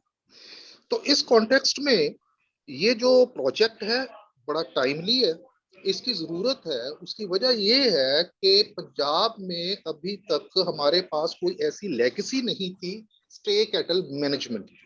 तो पहली बार ऑर्गेनाइज्ड तरीके से ये जो प्रोजेक्ट गढ़वासू में आ रहा है, और इसके लिए वीसी साहब को मैं कांग्रेचुलेट करता हूँ क्योंकि उन्होंने पर्सनल एफर्ट्स किए हैं लाने के लिए, तो ये हमारे लिए मार्गदर्शक होगा। इसमें थोड़ी सी बात मैं ये ऐड करना चाह रहा हूँ कि जो मैनेजमेंट है, बाकी बातें बाद की है, रेवेन्यू जनरेशन, जो हम उससे प्रोडक्ट्स बनाते हैं, चाहे वो खेती के लिए मैन्योर है, चाहे वो गोमूत्र से औषधियां हैं। सबसे पहले तो ये है कि क्या इन औषधियों के लिए या इस मैन्योर के लिए जिसको हम मार्केट में बेचेंगे, उसमें मार्केट में लोग इसके खरीदने के लिए उनके अंदर एक विश्वास, ट्रस्ट है। वो इसलिए मेरा जो जमीनी तजर्बा है वो ये है कि लोग पंजाब में देखते हैं कि हमारी जो गाय हैं वो कचरा खा रही, तो दे डोंट फील इंस्पायर्ड। जब आप उनसे बात करेंगे कि भाई गोमूत्र से आपका ये ठीक होगा, तो वो मुंह बना लेंगे, वो नहीं करेंगे, they won't accept your product. इस लिहाज से ये जो प्रोजेक्ट है, जब एक यूनिवर्सिटी मॉडल तरीके से बनाएगी तो ये एक विश्वास को जो है वो पैदा करेगी लोगों के मनों में कि यहाँ पे जो गाय है वो बड़ी सेहतमंद है और बड़े साफ सुथरी कंडीशंस में है, तो इसकी जो प्रोडक्ट्स हैं वो हम खरीदेंगे, खरीदना चाहेंगे लोग। तो इस लिहाज से मेरी एक सजेशन और है, वो ये है कि जितने लोग जमीन पे काम कर रहे हैं, ऑलरेडी लोग काम कर रहे हैं, जरूरी नहीं है कि ये जो गौशालाएं जो सरकारी गवर्नमेंट कैटल पॉइंट पंजाब के सभी जिलों में 2 जिलों को छोड़ के बने हैं, ये तो अभी रिसेंटली 3 साल पहले की बात है, 4 साल पहले की बात है। लेकिन गाय के लिए उससे पहले भी काम हो रहा है। लेकिन गाय कौन सी गाय है? वो जो हमारी ट्रेडिशनल गौशाला में जो शहरों में, ये स्ट्रे जो कैटल, जो मेजर चैलेंज है वो है हमारा स्ट्रे कैटल का, जिसके लिए हमारे पास कोई लेगेसी, जैसे मैंने पहले बताया, नहीं थी। उनको आहार क्या देना चाहिए ताकि वो सेहतमंद हो सके, और ये चीजें अब इस प्रोजेक्ट के थ्रू मुझे लगता है कि यूनिवर्सिटी जो है जो रिकमेंड करेगी आहार जो है और एक उसका जुडिशियस यूज है, वो और जो गौशालाएं हैं और जो लोग काम कर रहे हैं उनके लिए बहुत लाभदायक होगा। और मेरी एक रिक्वेस्ट है वीसी साहब से कि जब भी आप इसको शुरू करें तो आप टाइम टू टाइम जितने लोग इस कार्य में लगे हुए हैं पंजाब में, उनको आप बुलाएं, उनको दिखाएं, ताकि वो हर स्टेप पे आपने जहां से शुरुआत की है इस मॉडल गौशाला की, उसके एक एक स्टेप से वाकिफ हो और उसको कोशिश करे वो सक्सेसफुली रेप्लिकेट करने की अपने अपने कस्बे में, अपने अपने गांव में, अपने अपने शहर में। और यहाँ पे मैं मनसिंघा जी, आपकी बहुत अच्छी बात जो आज मैंने पहली बार सुनी और बिल्कुल सही, वो ये है कि आपने नॉन मिल्किंग और अनप्रोडक्टिव जो गाय है उनके बीच का जो फर्क है वो जो बताया है, तो मेरे लिए आज बड़ी नई बात थी। क्योंकि जो जिसे हम अनप्रोडक्टिव कहते हैं उसके ऊपर जो खर्च करना है ना, उसको पालने के लिए, उसके आहार के लिए, वो तो लोग भी नहीं करते और ना सरकारें करती हैं। ठीक है जी। तो अगर हम उसका नैरेटिव ऐसा बनाएं कि ये नॉन मिल्किंग है, नॉन मिल्किंग का मतलब है कि सिर्फ दूध नहीं देती लेकिन और जो चीजें हैं उनकी, जैसे गौमूत्र है, that can be economically productive. That is, thank you so much. इसके लिए तो बड़ी लंबी थोड़ी बात हो सकती है, मेरे लिए मैं अपने आप को रोक नहीं पा रहा हूँ। बहुत बहुत धन्यवाद, मैं यहाँ पे विराम करता हूँ और once again thank you so very much. Thank you Raju William ji, क्योंकि हमारे पास समय कम है और भी एक दो हमारे इम्पोर्टेंट गेस्ट हैं जो बोलना चाह रहे हैं। It's all right. Now I would request President Indian Veterinary Association Dr. Kadian to give his valuable comments, and after that Dr. Swami Chinmayanand ji. Pehle Dr. Kadian. Good afternoon, everybody. I wish all the best to Dr. Inderjeet Singh, Vice Chancellor Gadwasu, for taking this initiative. No formalities, please. सभी को नमस्कार। तो मेरा तो my submission to the Honorable Vice Chancellor and the learned faculty of Gadwasu is that we are facing a big problem of stray cattle management, and the main ruckus behind that is we have not been able to differentiate between Ma and Mausi. As Dr. Inderjeet Singh very explicitly explained, may we just expect from Gadwasu a detailed and a authentic Niranjan जी हिंदी में बोलिए, अपने ग्रामीण लोगों को सुनाएंगे बाद में आपका, हम हिंदी में बोलिए, ग्रामीण लोगों को। तो हिंदी में मेरा निवेदन यही है, क्योंकि ये सभी हमारे विशेषज्ञ अंग्रेजी प्रेमी होते हैं। अरे छोड़ दीजिए, आपको हिंदी प्रेमी बनाना, भारत प्रेमी बनाना है। तो मेरा माननीय कुलपति महोदय, उप कुलपति, मैं समझ नहीं पा रहा हूँ, महोदय डॉक्टर इंद्रजीत मेरे तो गुरु हैं, प्रथम गुरु। उनसे निवेदन ये है कि डॉक्टर साहब देश एक बहुत बड़े डिलेमा में है, और ये हमारे वेटनेरियंस का और एनिमल ब्रीडर्स का क्वेश्चन है। देश ये डिसाइड नहीं कर पा रहा है माँ कौन है और मौसी कौन है। ये जो विदेशी गोवंश है, आपको एज ए ब्रीडर आपको अच्छी तरह पता है कि ये 3-4 लैक्टेशन के बाद कंडम हो जाता है, और एक ही रास्ता है सेलेक्टिव ब्रीडिंग में, कलिंग। वेटनेरियन बोल नहीं पाता, सरकारों के अनुरूप बोलता है वेटनेरियन भी, अधिकारी और वैज्ञानिक सरकार के अनुसार बोलते हैं। भाजपा की सरकार है तो गाय माता होगी, और बाद में फिर वो दूसरी बातें। पंजाब एक कांग्रेस शासित प्रदेश है, मेरे को कहने में कोई हिचक नहीं। आप लोग एक उदाहरण प्रस्तुत कर सकते हो कि ये एक कंक्लूसिव एविडेंस है, एक कंक्लूसिव पेपर कि ये बॉस टॉरस है, and Punjab can take this initiative. Punjab has got the slaughter houses. इनको अगर एक बार ये मौसी यहाँ से खत्म होगी तो देशी गोवंश के लिए कोई दिक्कत नहीं है। मारना नहीं, इनको योग्य स्थान पर धीरे धीरे आयुष्य को आराम दीजिए, मारने भारत में मत करिए इनको, अपने योग्य स्थान। सुनील जी, आप अब पशु चिकित्सकों की सभा में बैठे हैं, ये एक कठोर फैसला हमें करना पड़ेगा। कलिंग मत करवाइए, आप इनको आगे खत्म हो जाएं, लेकिन एक निर्धारित नीति कर दें कि ये विदेशी गोवंश जो है, this belongs to Bos taurus family and it is not cow, and it is only used to be used or bred for beef purpose. That was my only submission. Thank you everybody. Very boldly you have defined this. बड़े अपने हिम्मत के साथ ये question किया, और definitely ये question हमारे जो नीति निर्धारक हैं उनके बीच में उठना चाहिए, और एक नीति निर्धारित होनी चाहिए कि क्या हम प्रत्येक कैटल को, जो कि जैसे मैंने बताया कि जब ये कानून बने थे वो 1955, 56, 57 में बने थे, और जो 2017 में बिल सिक्किम के असेंबली में गया उसमें क्लियर कट लिखा हुआ था गाय की डेफिनेशन में, the cow, calf, हीफर, bull, bullock of Bos indicus variety. जब बिल वो पास हुआ 2019 में, तब वो बॉस इंडिकस शब्द गायब हो गया उसमें से, कि हमारे जो नीति निर्धारक हैं उनके अंदर वो हिम्मत नहीं है कि वो गाय के अंदर डिफरेंशिएट कर सके।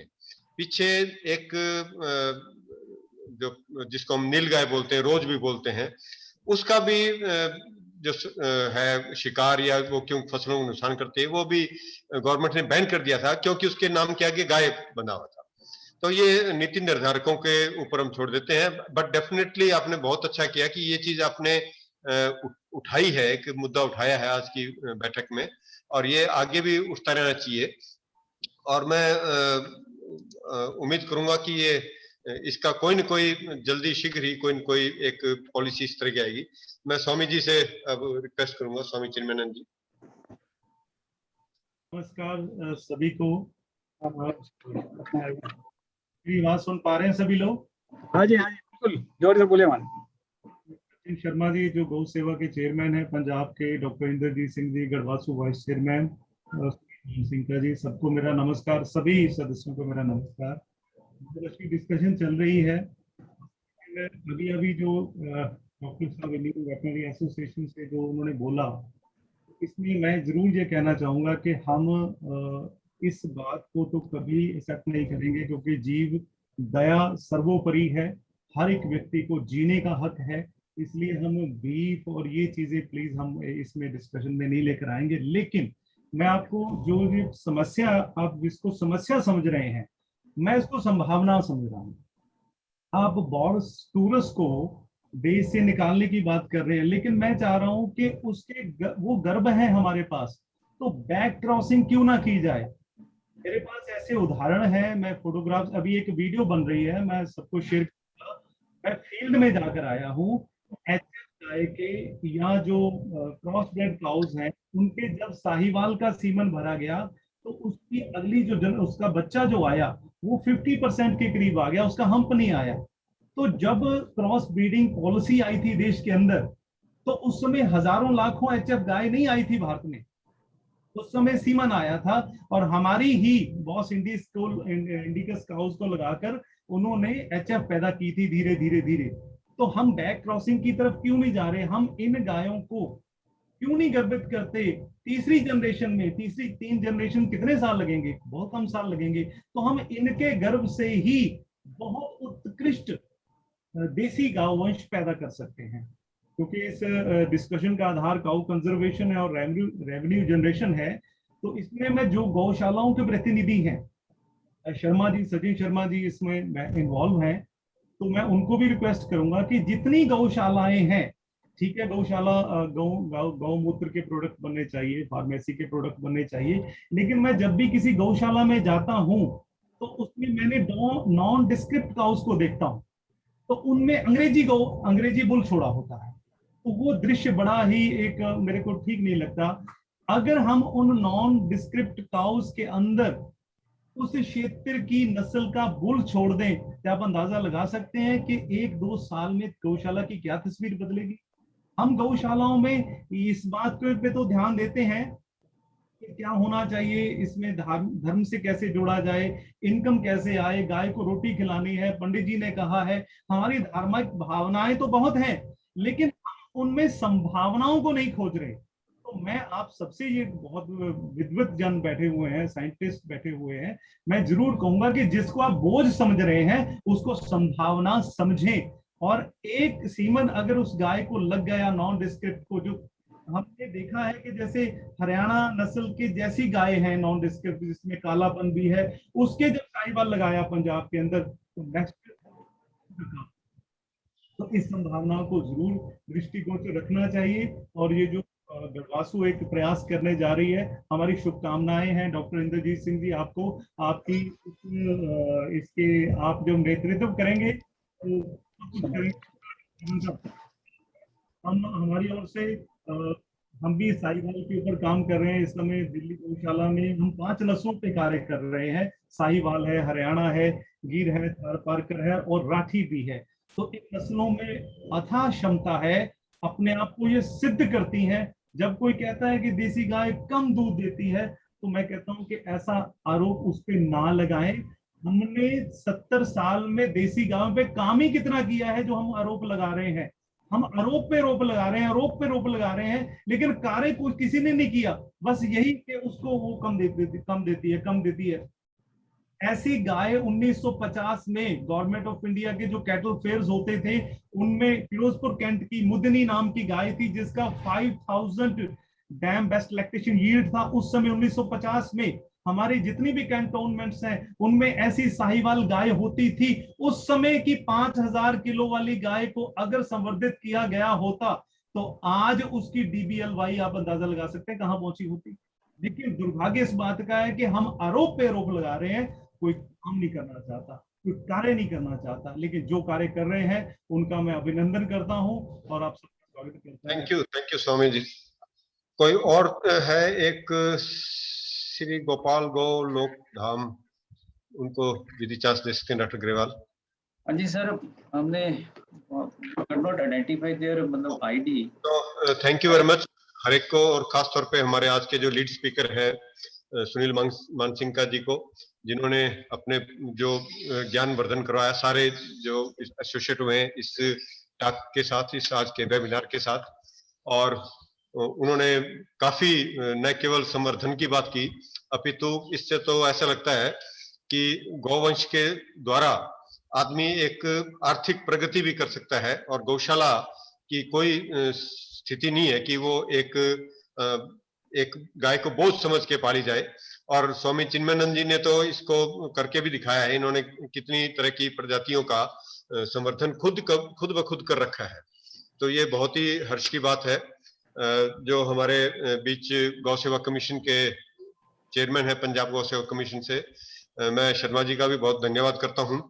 पर एक चीज इसमें साफ जाहिर हो गई है कि हमारी मॉडल गौशाला जो है वो एक वन वे प्रोसेस नहीं होगा। हम ये नहीं क्लेम कर सकते मानसिंघा जी को सुन के या स्वामी चिन्मयानंद जी का जो हम मॉडल देखते हैं कि यूनिवर्सिटी ही केवल वन वे होगा, कि हम केवल लोगों को बताने वाले होंगे। हमें लोगों से भी ग्रहण करना है। आप लोगों ने जो काम कर रखा है, आपने जो अच्छी चीजें, अच्छे मॉडल जो आपने डेवलप कर रखे हैं, पहले हम उनको सीखेंगे, उनको यदि जरूरत पड़ी तो उनको ऑथेंटिकेट करेंगे, और उसके बाद हम ये चाहेंगे कि जो उसमें सक्सेसफुल मॉडल है उसको हम बाकी लोगों के साथ शेयर करें, और शेयर करें with a sense of responsibility, एक जिम्मेवारी के साथ हम उसको शेयर करें कि इसका ये है। और एक इसमें बहुत ही अहम जो है, जैसे मानसिंघका जी का जो व्याख्यान से मेरे को ज्ञात हुआ कि, और जिस तरह राकेश शर्मा जी ने बताया कि हमें डेफिनेटली यदि एक गौ का आयुर्वेदा के साथ कुछ जो संबंध है और उससे जो हमें आगे उसको प्रोसेस करना है, तो डेफिनेटली हमें एसोसिएट करना पड़ेगा किसी न किसी आयुर्वेदिक कॉलेज के साथ, आयुर्वेदिक की फार्मेसी के साथ, या किसी, ताकि वो हमें बता सकें कि किस तरह के जो प्रोडक्ट हैं वो गौशाला से आ सकें बाहर। और एक मानसिंघका जी ने जो बात किया कि जो हमारी देसी पद्धति में एक एथनोवेटनरी प्रैक्टिस जो है, जो घरेलू उपचार है, वो भी हम चाहेंगे कि हमारी गौशाला उसका भी एक मॉडल बने, क्योंकि हमारी यूनिवर्सिटी के अंदर एक आयुष मंत्रालय द्वारा एक प्रोजेक्ट है जिसके ऊपर हमने एक जो मेडिकल प्लान बना रखा है यहाँ पे।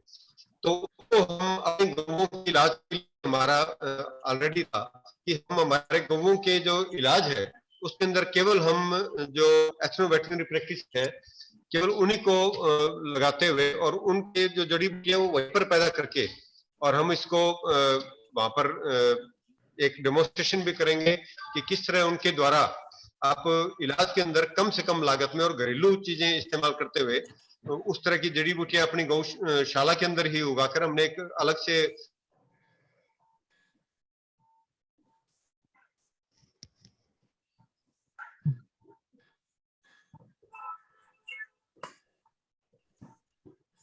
Some problem in audio video.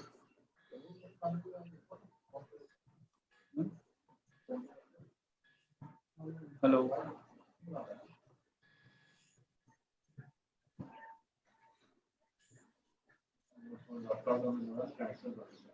I think connection lost.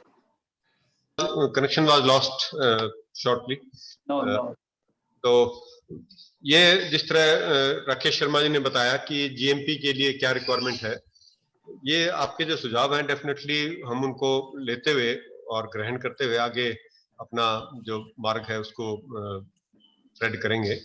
और उम्मीद है कि आप सबके मार्गदर्शन में जो भी आपकी सलाह हो, जिस तरह डॉक्टर अग्रवाल ने एक हमारा ईमेल आईडी शेयर किया है, सुनील मानसिंघका जी का भी जो वेबसाइट है आप वो भी विजिट कर सकते हैं, और हम भी डेफिनेटली उससे लर्न करते रहेंगे। इन्होंने, मैं धन्यवादी हूँ इनका कि इन्होंने हमें काफी अपने जो लिटरेचर है वो हमें ऑलरेडी भेजा है।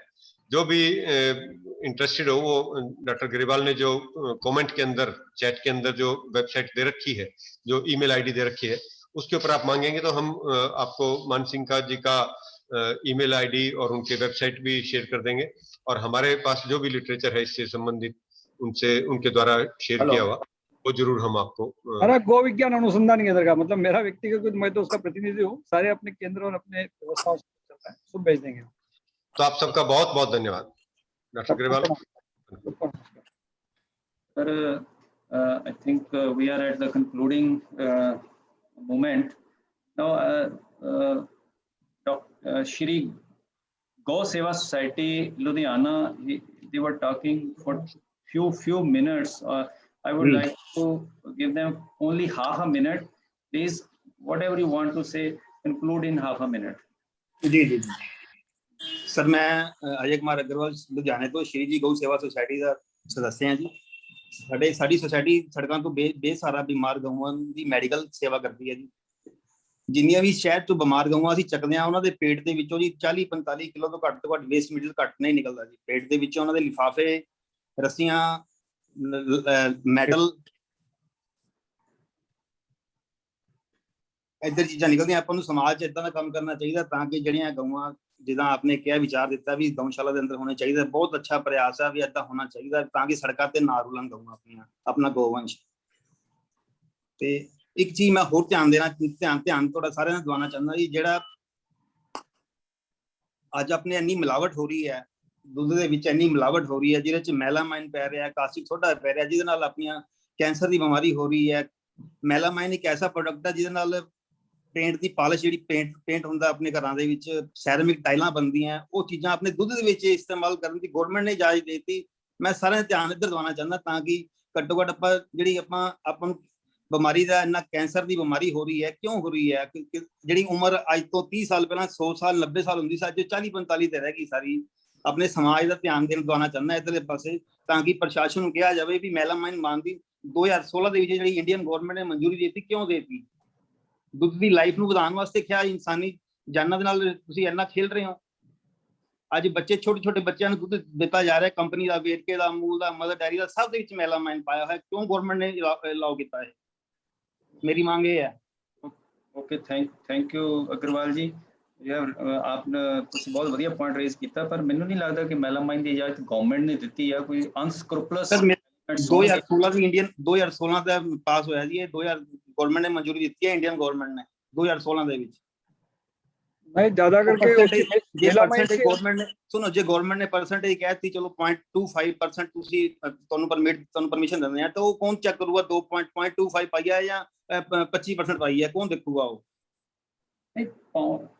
ਅਗਰਵਾਲ ਜੀ, ਇੱਕ ਪਾਉਣ ਦੀ ਗੱਲ ਹੋ ਰਹਾ, ਉਹ ਪਰਮਿਸਿਬਲ ਲਿਮਟ ਹੈ, ਜਿਸ ਤਰ੍ਹਾਂ ਅਫਲਾਟੌਕਸਿਨ ਦੀ ਹੁੰਦੀ ਹੈ ਵੀ ਇਸ ਤੋਂ ਉੱਪਰ ਹੈ ਜਿਹੜਾ ਇਟ ਇਜ਼ ਡੇਂਜਰਸ, ਉਹ ਕਿਤੇ এনवायरमेंट ਸਰ ਦੇਖੋ ਕੌਣ ਦੇਖੂਗਾ? ਇੱਕ ਕਾਮਨ ਮੈਨ ਤਾਂ ਦੇਖਣ ਤੁਰਿਆ ਹਾਂਜੀ ਨਾ, ਆਪਣੇ ਕਿਸੇ ਡਿਪਾਰਟਮੈਂਟ ਦੇ ਬੰਦੇ ਕੋਲ ਟਾਈਮ ਆ ਜਿਹੜਾ ਜਾ ਕੇ ਉੱਥੇ ਚੈੱਕ ਕਰ ਸਕੇ ਵੀ ਹਾਂ ਵੀ ਮੈਲਾਮਾਈਨ ਇੰਨੇ ਪੁਆਇੰਟ ਪਾਣਾ ਸੀ ਤਾਂ ਇੰਨਾ ਹੀ ਪਿਆ।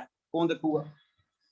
ਚਲੋ ਛੋਟੇ ਬੱਚੇ ਦੁੱਧ ਪੀ ਰਹੇ ਨੇ, ਦੱਸੋ ਕੰਪਨੀ ਦਾ ਲੈ ਕੇ ਵੀ ਲੈ ਵੀ ਪਿਓਰ ਚੀਜ਼ ਮਿਲੂਗੀ, ਉਹ ਪੀ ਰਿਹਾ ਸ਼ਹਿਰ ਬੱਚਾ। ਹਾਂਜੀ ਆਪਾਂ ਆਪਣੀ ਨਸਲਾਂ ਖਰਾਬ ਕਰਨੀਆਂ, ਇਸ ਹਿਸਾਬ ਨਾਲ ਤਾਂ ਨਸਲ ਆਪਣੀ ਖਰਾਬ ਹੋ। ਬਾਕੀ ਕਿਉਂਕਿ ਤੁਸੀਂ ਬਹੁਤ ਵਧੀਆ ਪੁਆਇੰਟ ਰੇਜ਼ ਕੀਤਾ, ਤੇ ਸਾਡੇ ਜਿਹੜੇ ਪਾਲਿਸੀ ਮੇਕਰ ਨੇ who have joined, ਤੇ ਉਹਨਾਂ ਨੇ they must have taken the notice of this point. They will discuss this point at appropriate level. Now I would like to conclude the session. At the end I would like to मैं बहुत धन्यवाद करना चाहता हूँ आज के हमारे मुख्य मेहमान श्री सुनील मानसिंह जी का, जिन्होंने अपनी बहुत कीमती समय निकाला, बहुत अच्छे विचार दिए। सबसे धन्यवाद हम उनका करना चाहते हैं। उसके बाद हम धन्यवाद करना चाहते हैं हमारे vice chancellor doctor Indrajit Singh ji, जिनके इनिशिएटिव पे हमने ये ऑर्गेनाइज किया। हमारा जो समय समय पर हमारा विश्वास बढ़ाते रहते हैं, हमें हल्लाशेरी देते रहते हैं काम करने के लिए। हम धन्यवाद करना चाहते हैं चेयरमैन गौ सेवा कमीशन श्री सचिन शर्मा जी का, जो पंजाब में बहुत अच्छा काम कर रहे हैं, उनकी टीम कर रही है, और उनके साथ राजू विलियम जी जो गौ सेवा कमीशन से जुड़े हुए हैं और पत्रकार भी हैं और लुधियाना में बहुत अच्छा काम कर रहे हैं। हम धन्यवाद करना चाहते हैं स्वामी चिन्मयानंद जी का, उनका जो काम किया है। डॉक्टर कादियान का जो प्रेसिडेंट इंडियन वेटनरी एसोसिएशन है, उन्होंने बहुत अच्छा सुझाव दिया कि जरूर इस पे सोचना चाहिए गवर्नमेंट को। डॉक्टर ज्वाल, पीडी ज्वाल, हमारे एक्स रजिस्ट्रार ऑफ गढ़वासू, उन्होंने कुछ अच्छे विचार दिए हमें। तो इसके अलावा हम धन्यवाद करना श्री राकेश शर्मा जी, एक्स डायरेक्टर आयुर्वेद जो उन्होंने 2 मिनट में अपना विचार दिया, और भी श्री अग्रवाल जी जिन्होंने विचार दिए और जिन्होंने सुना। और इसके बाद हम धन्यवाद करना चाहते हैं सभी पार्टिसिपेंट्स का जिन्होंने अपना कीमती समय निकाला और इस वेबिनार को सफल बनाने में अपना योगदान दिया। बहुत बहुत धन्यवाद। Thank you. आप सबको नमस्कार।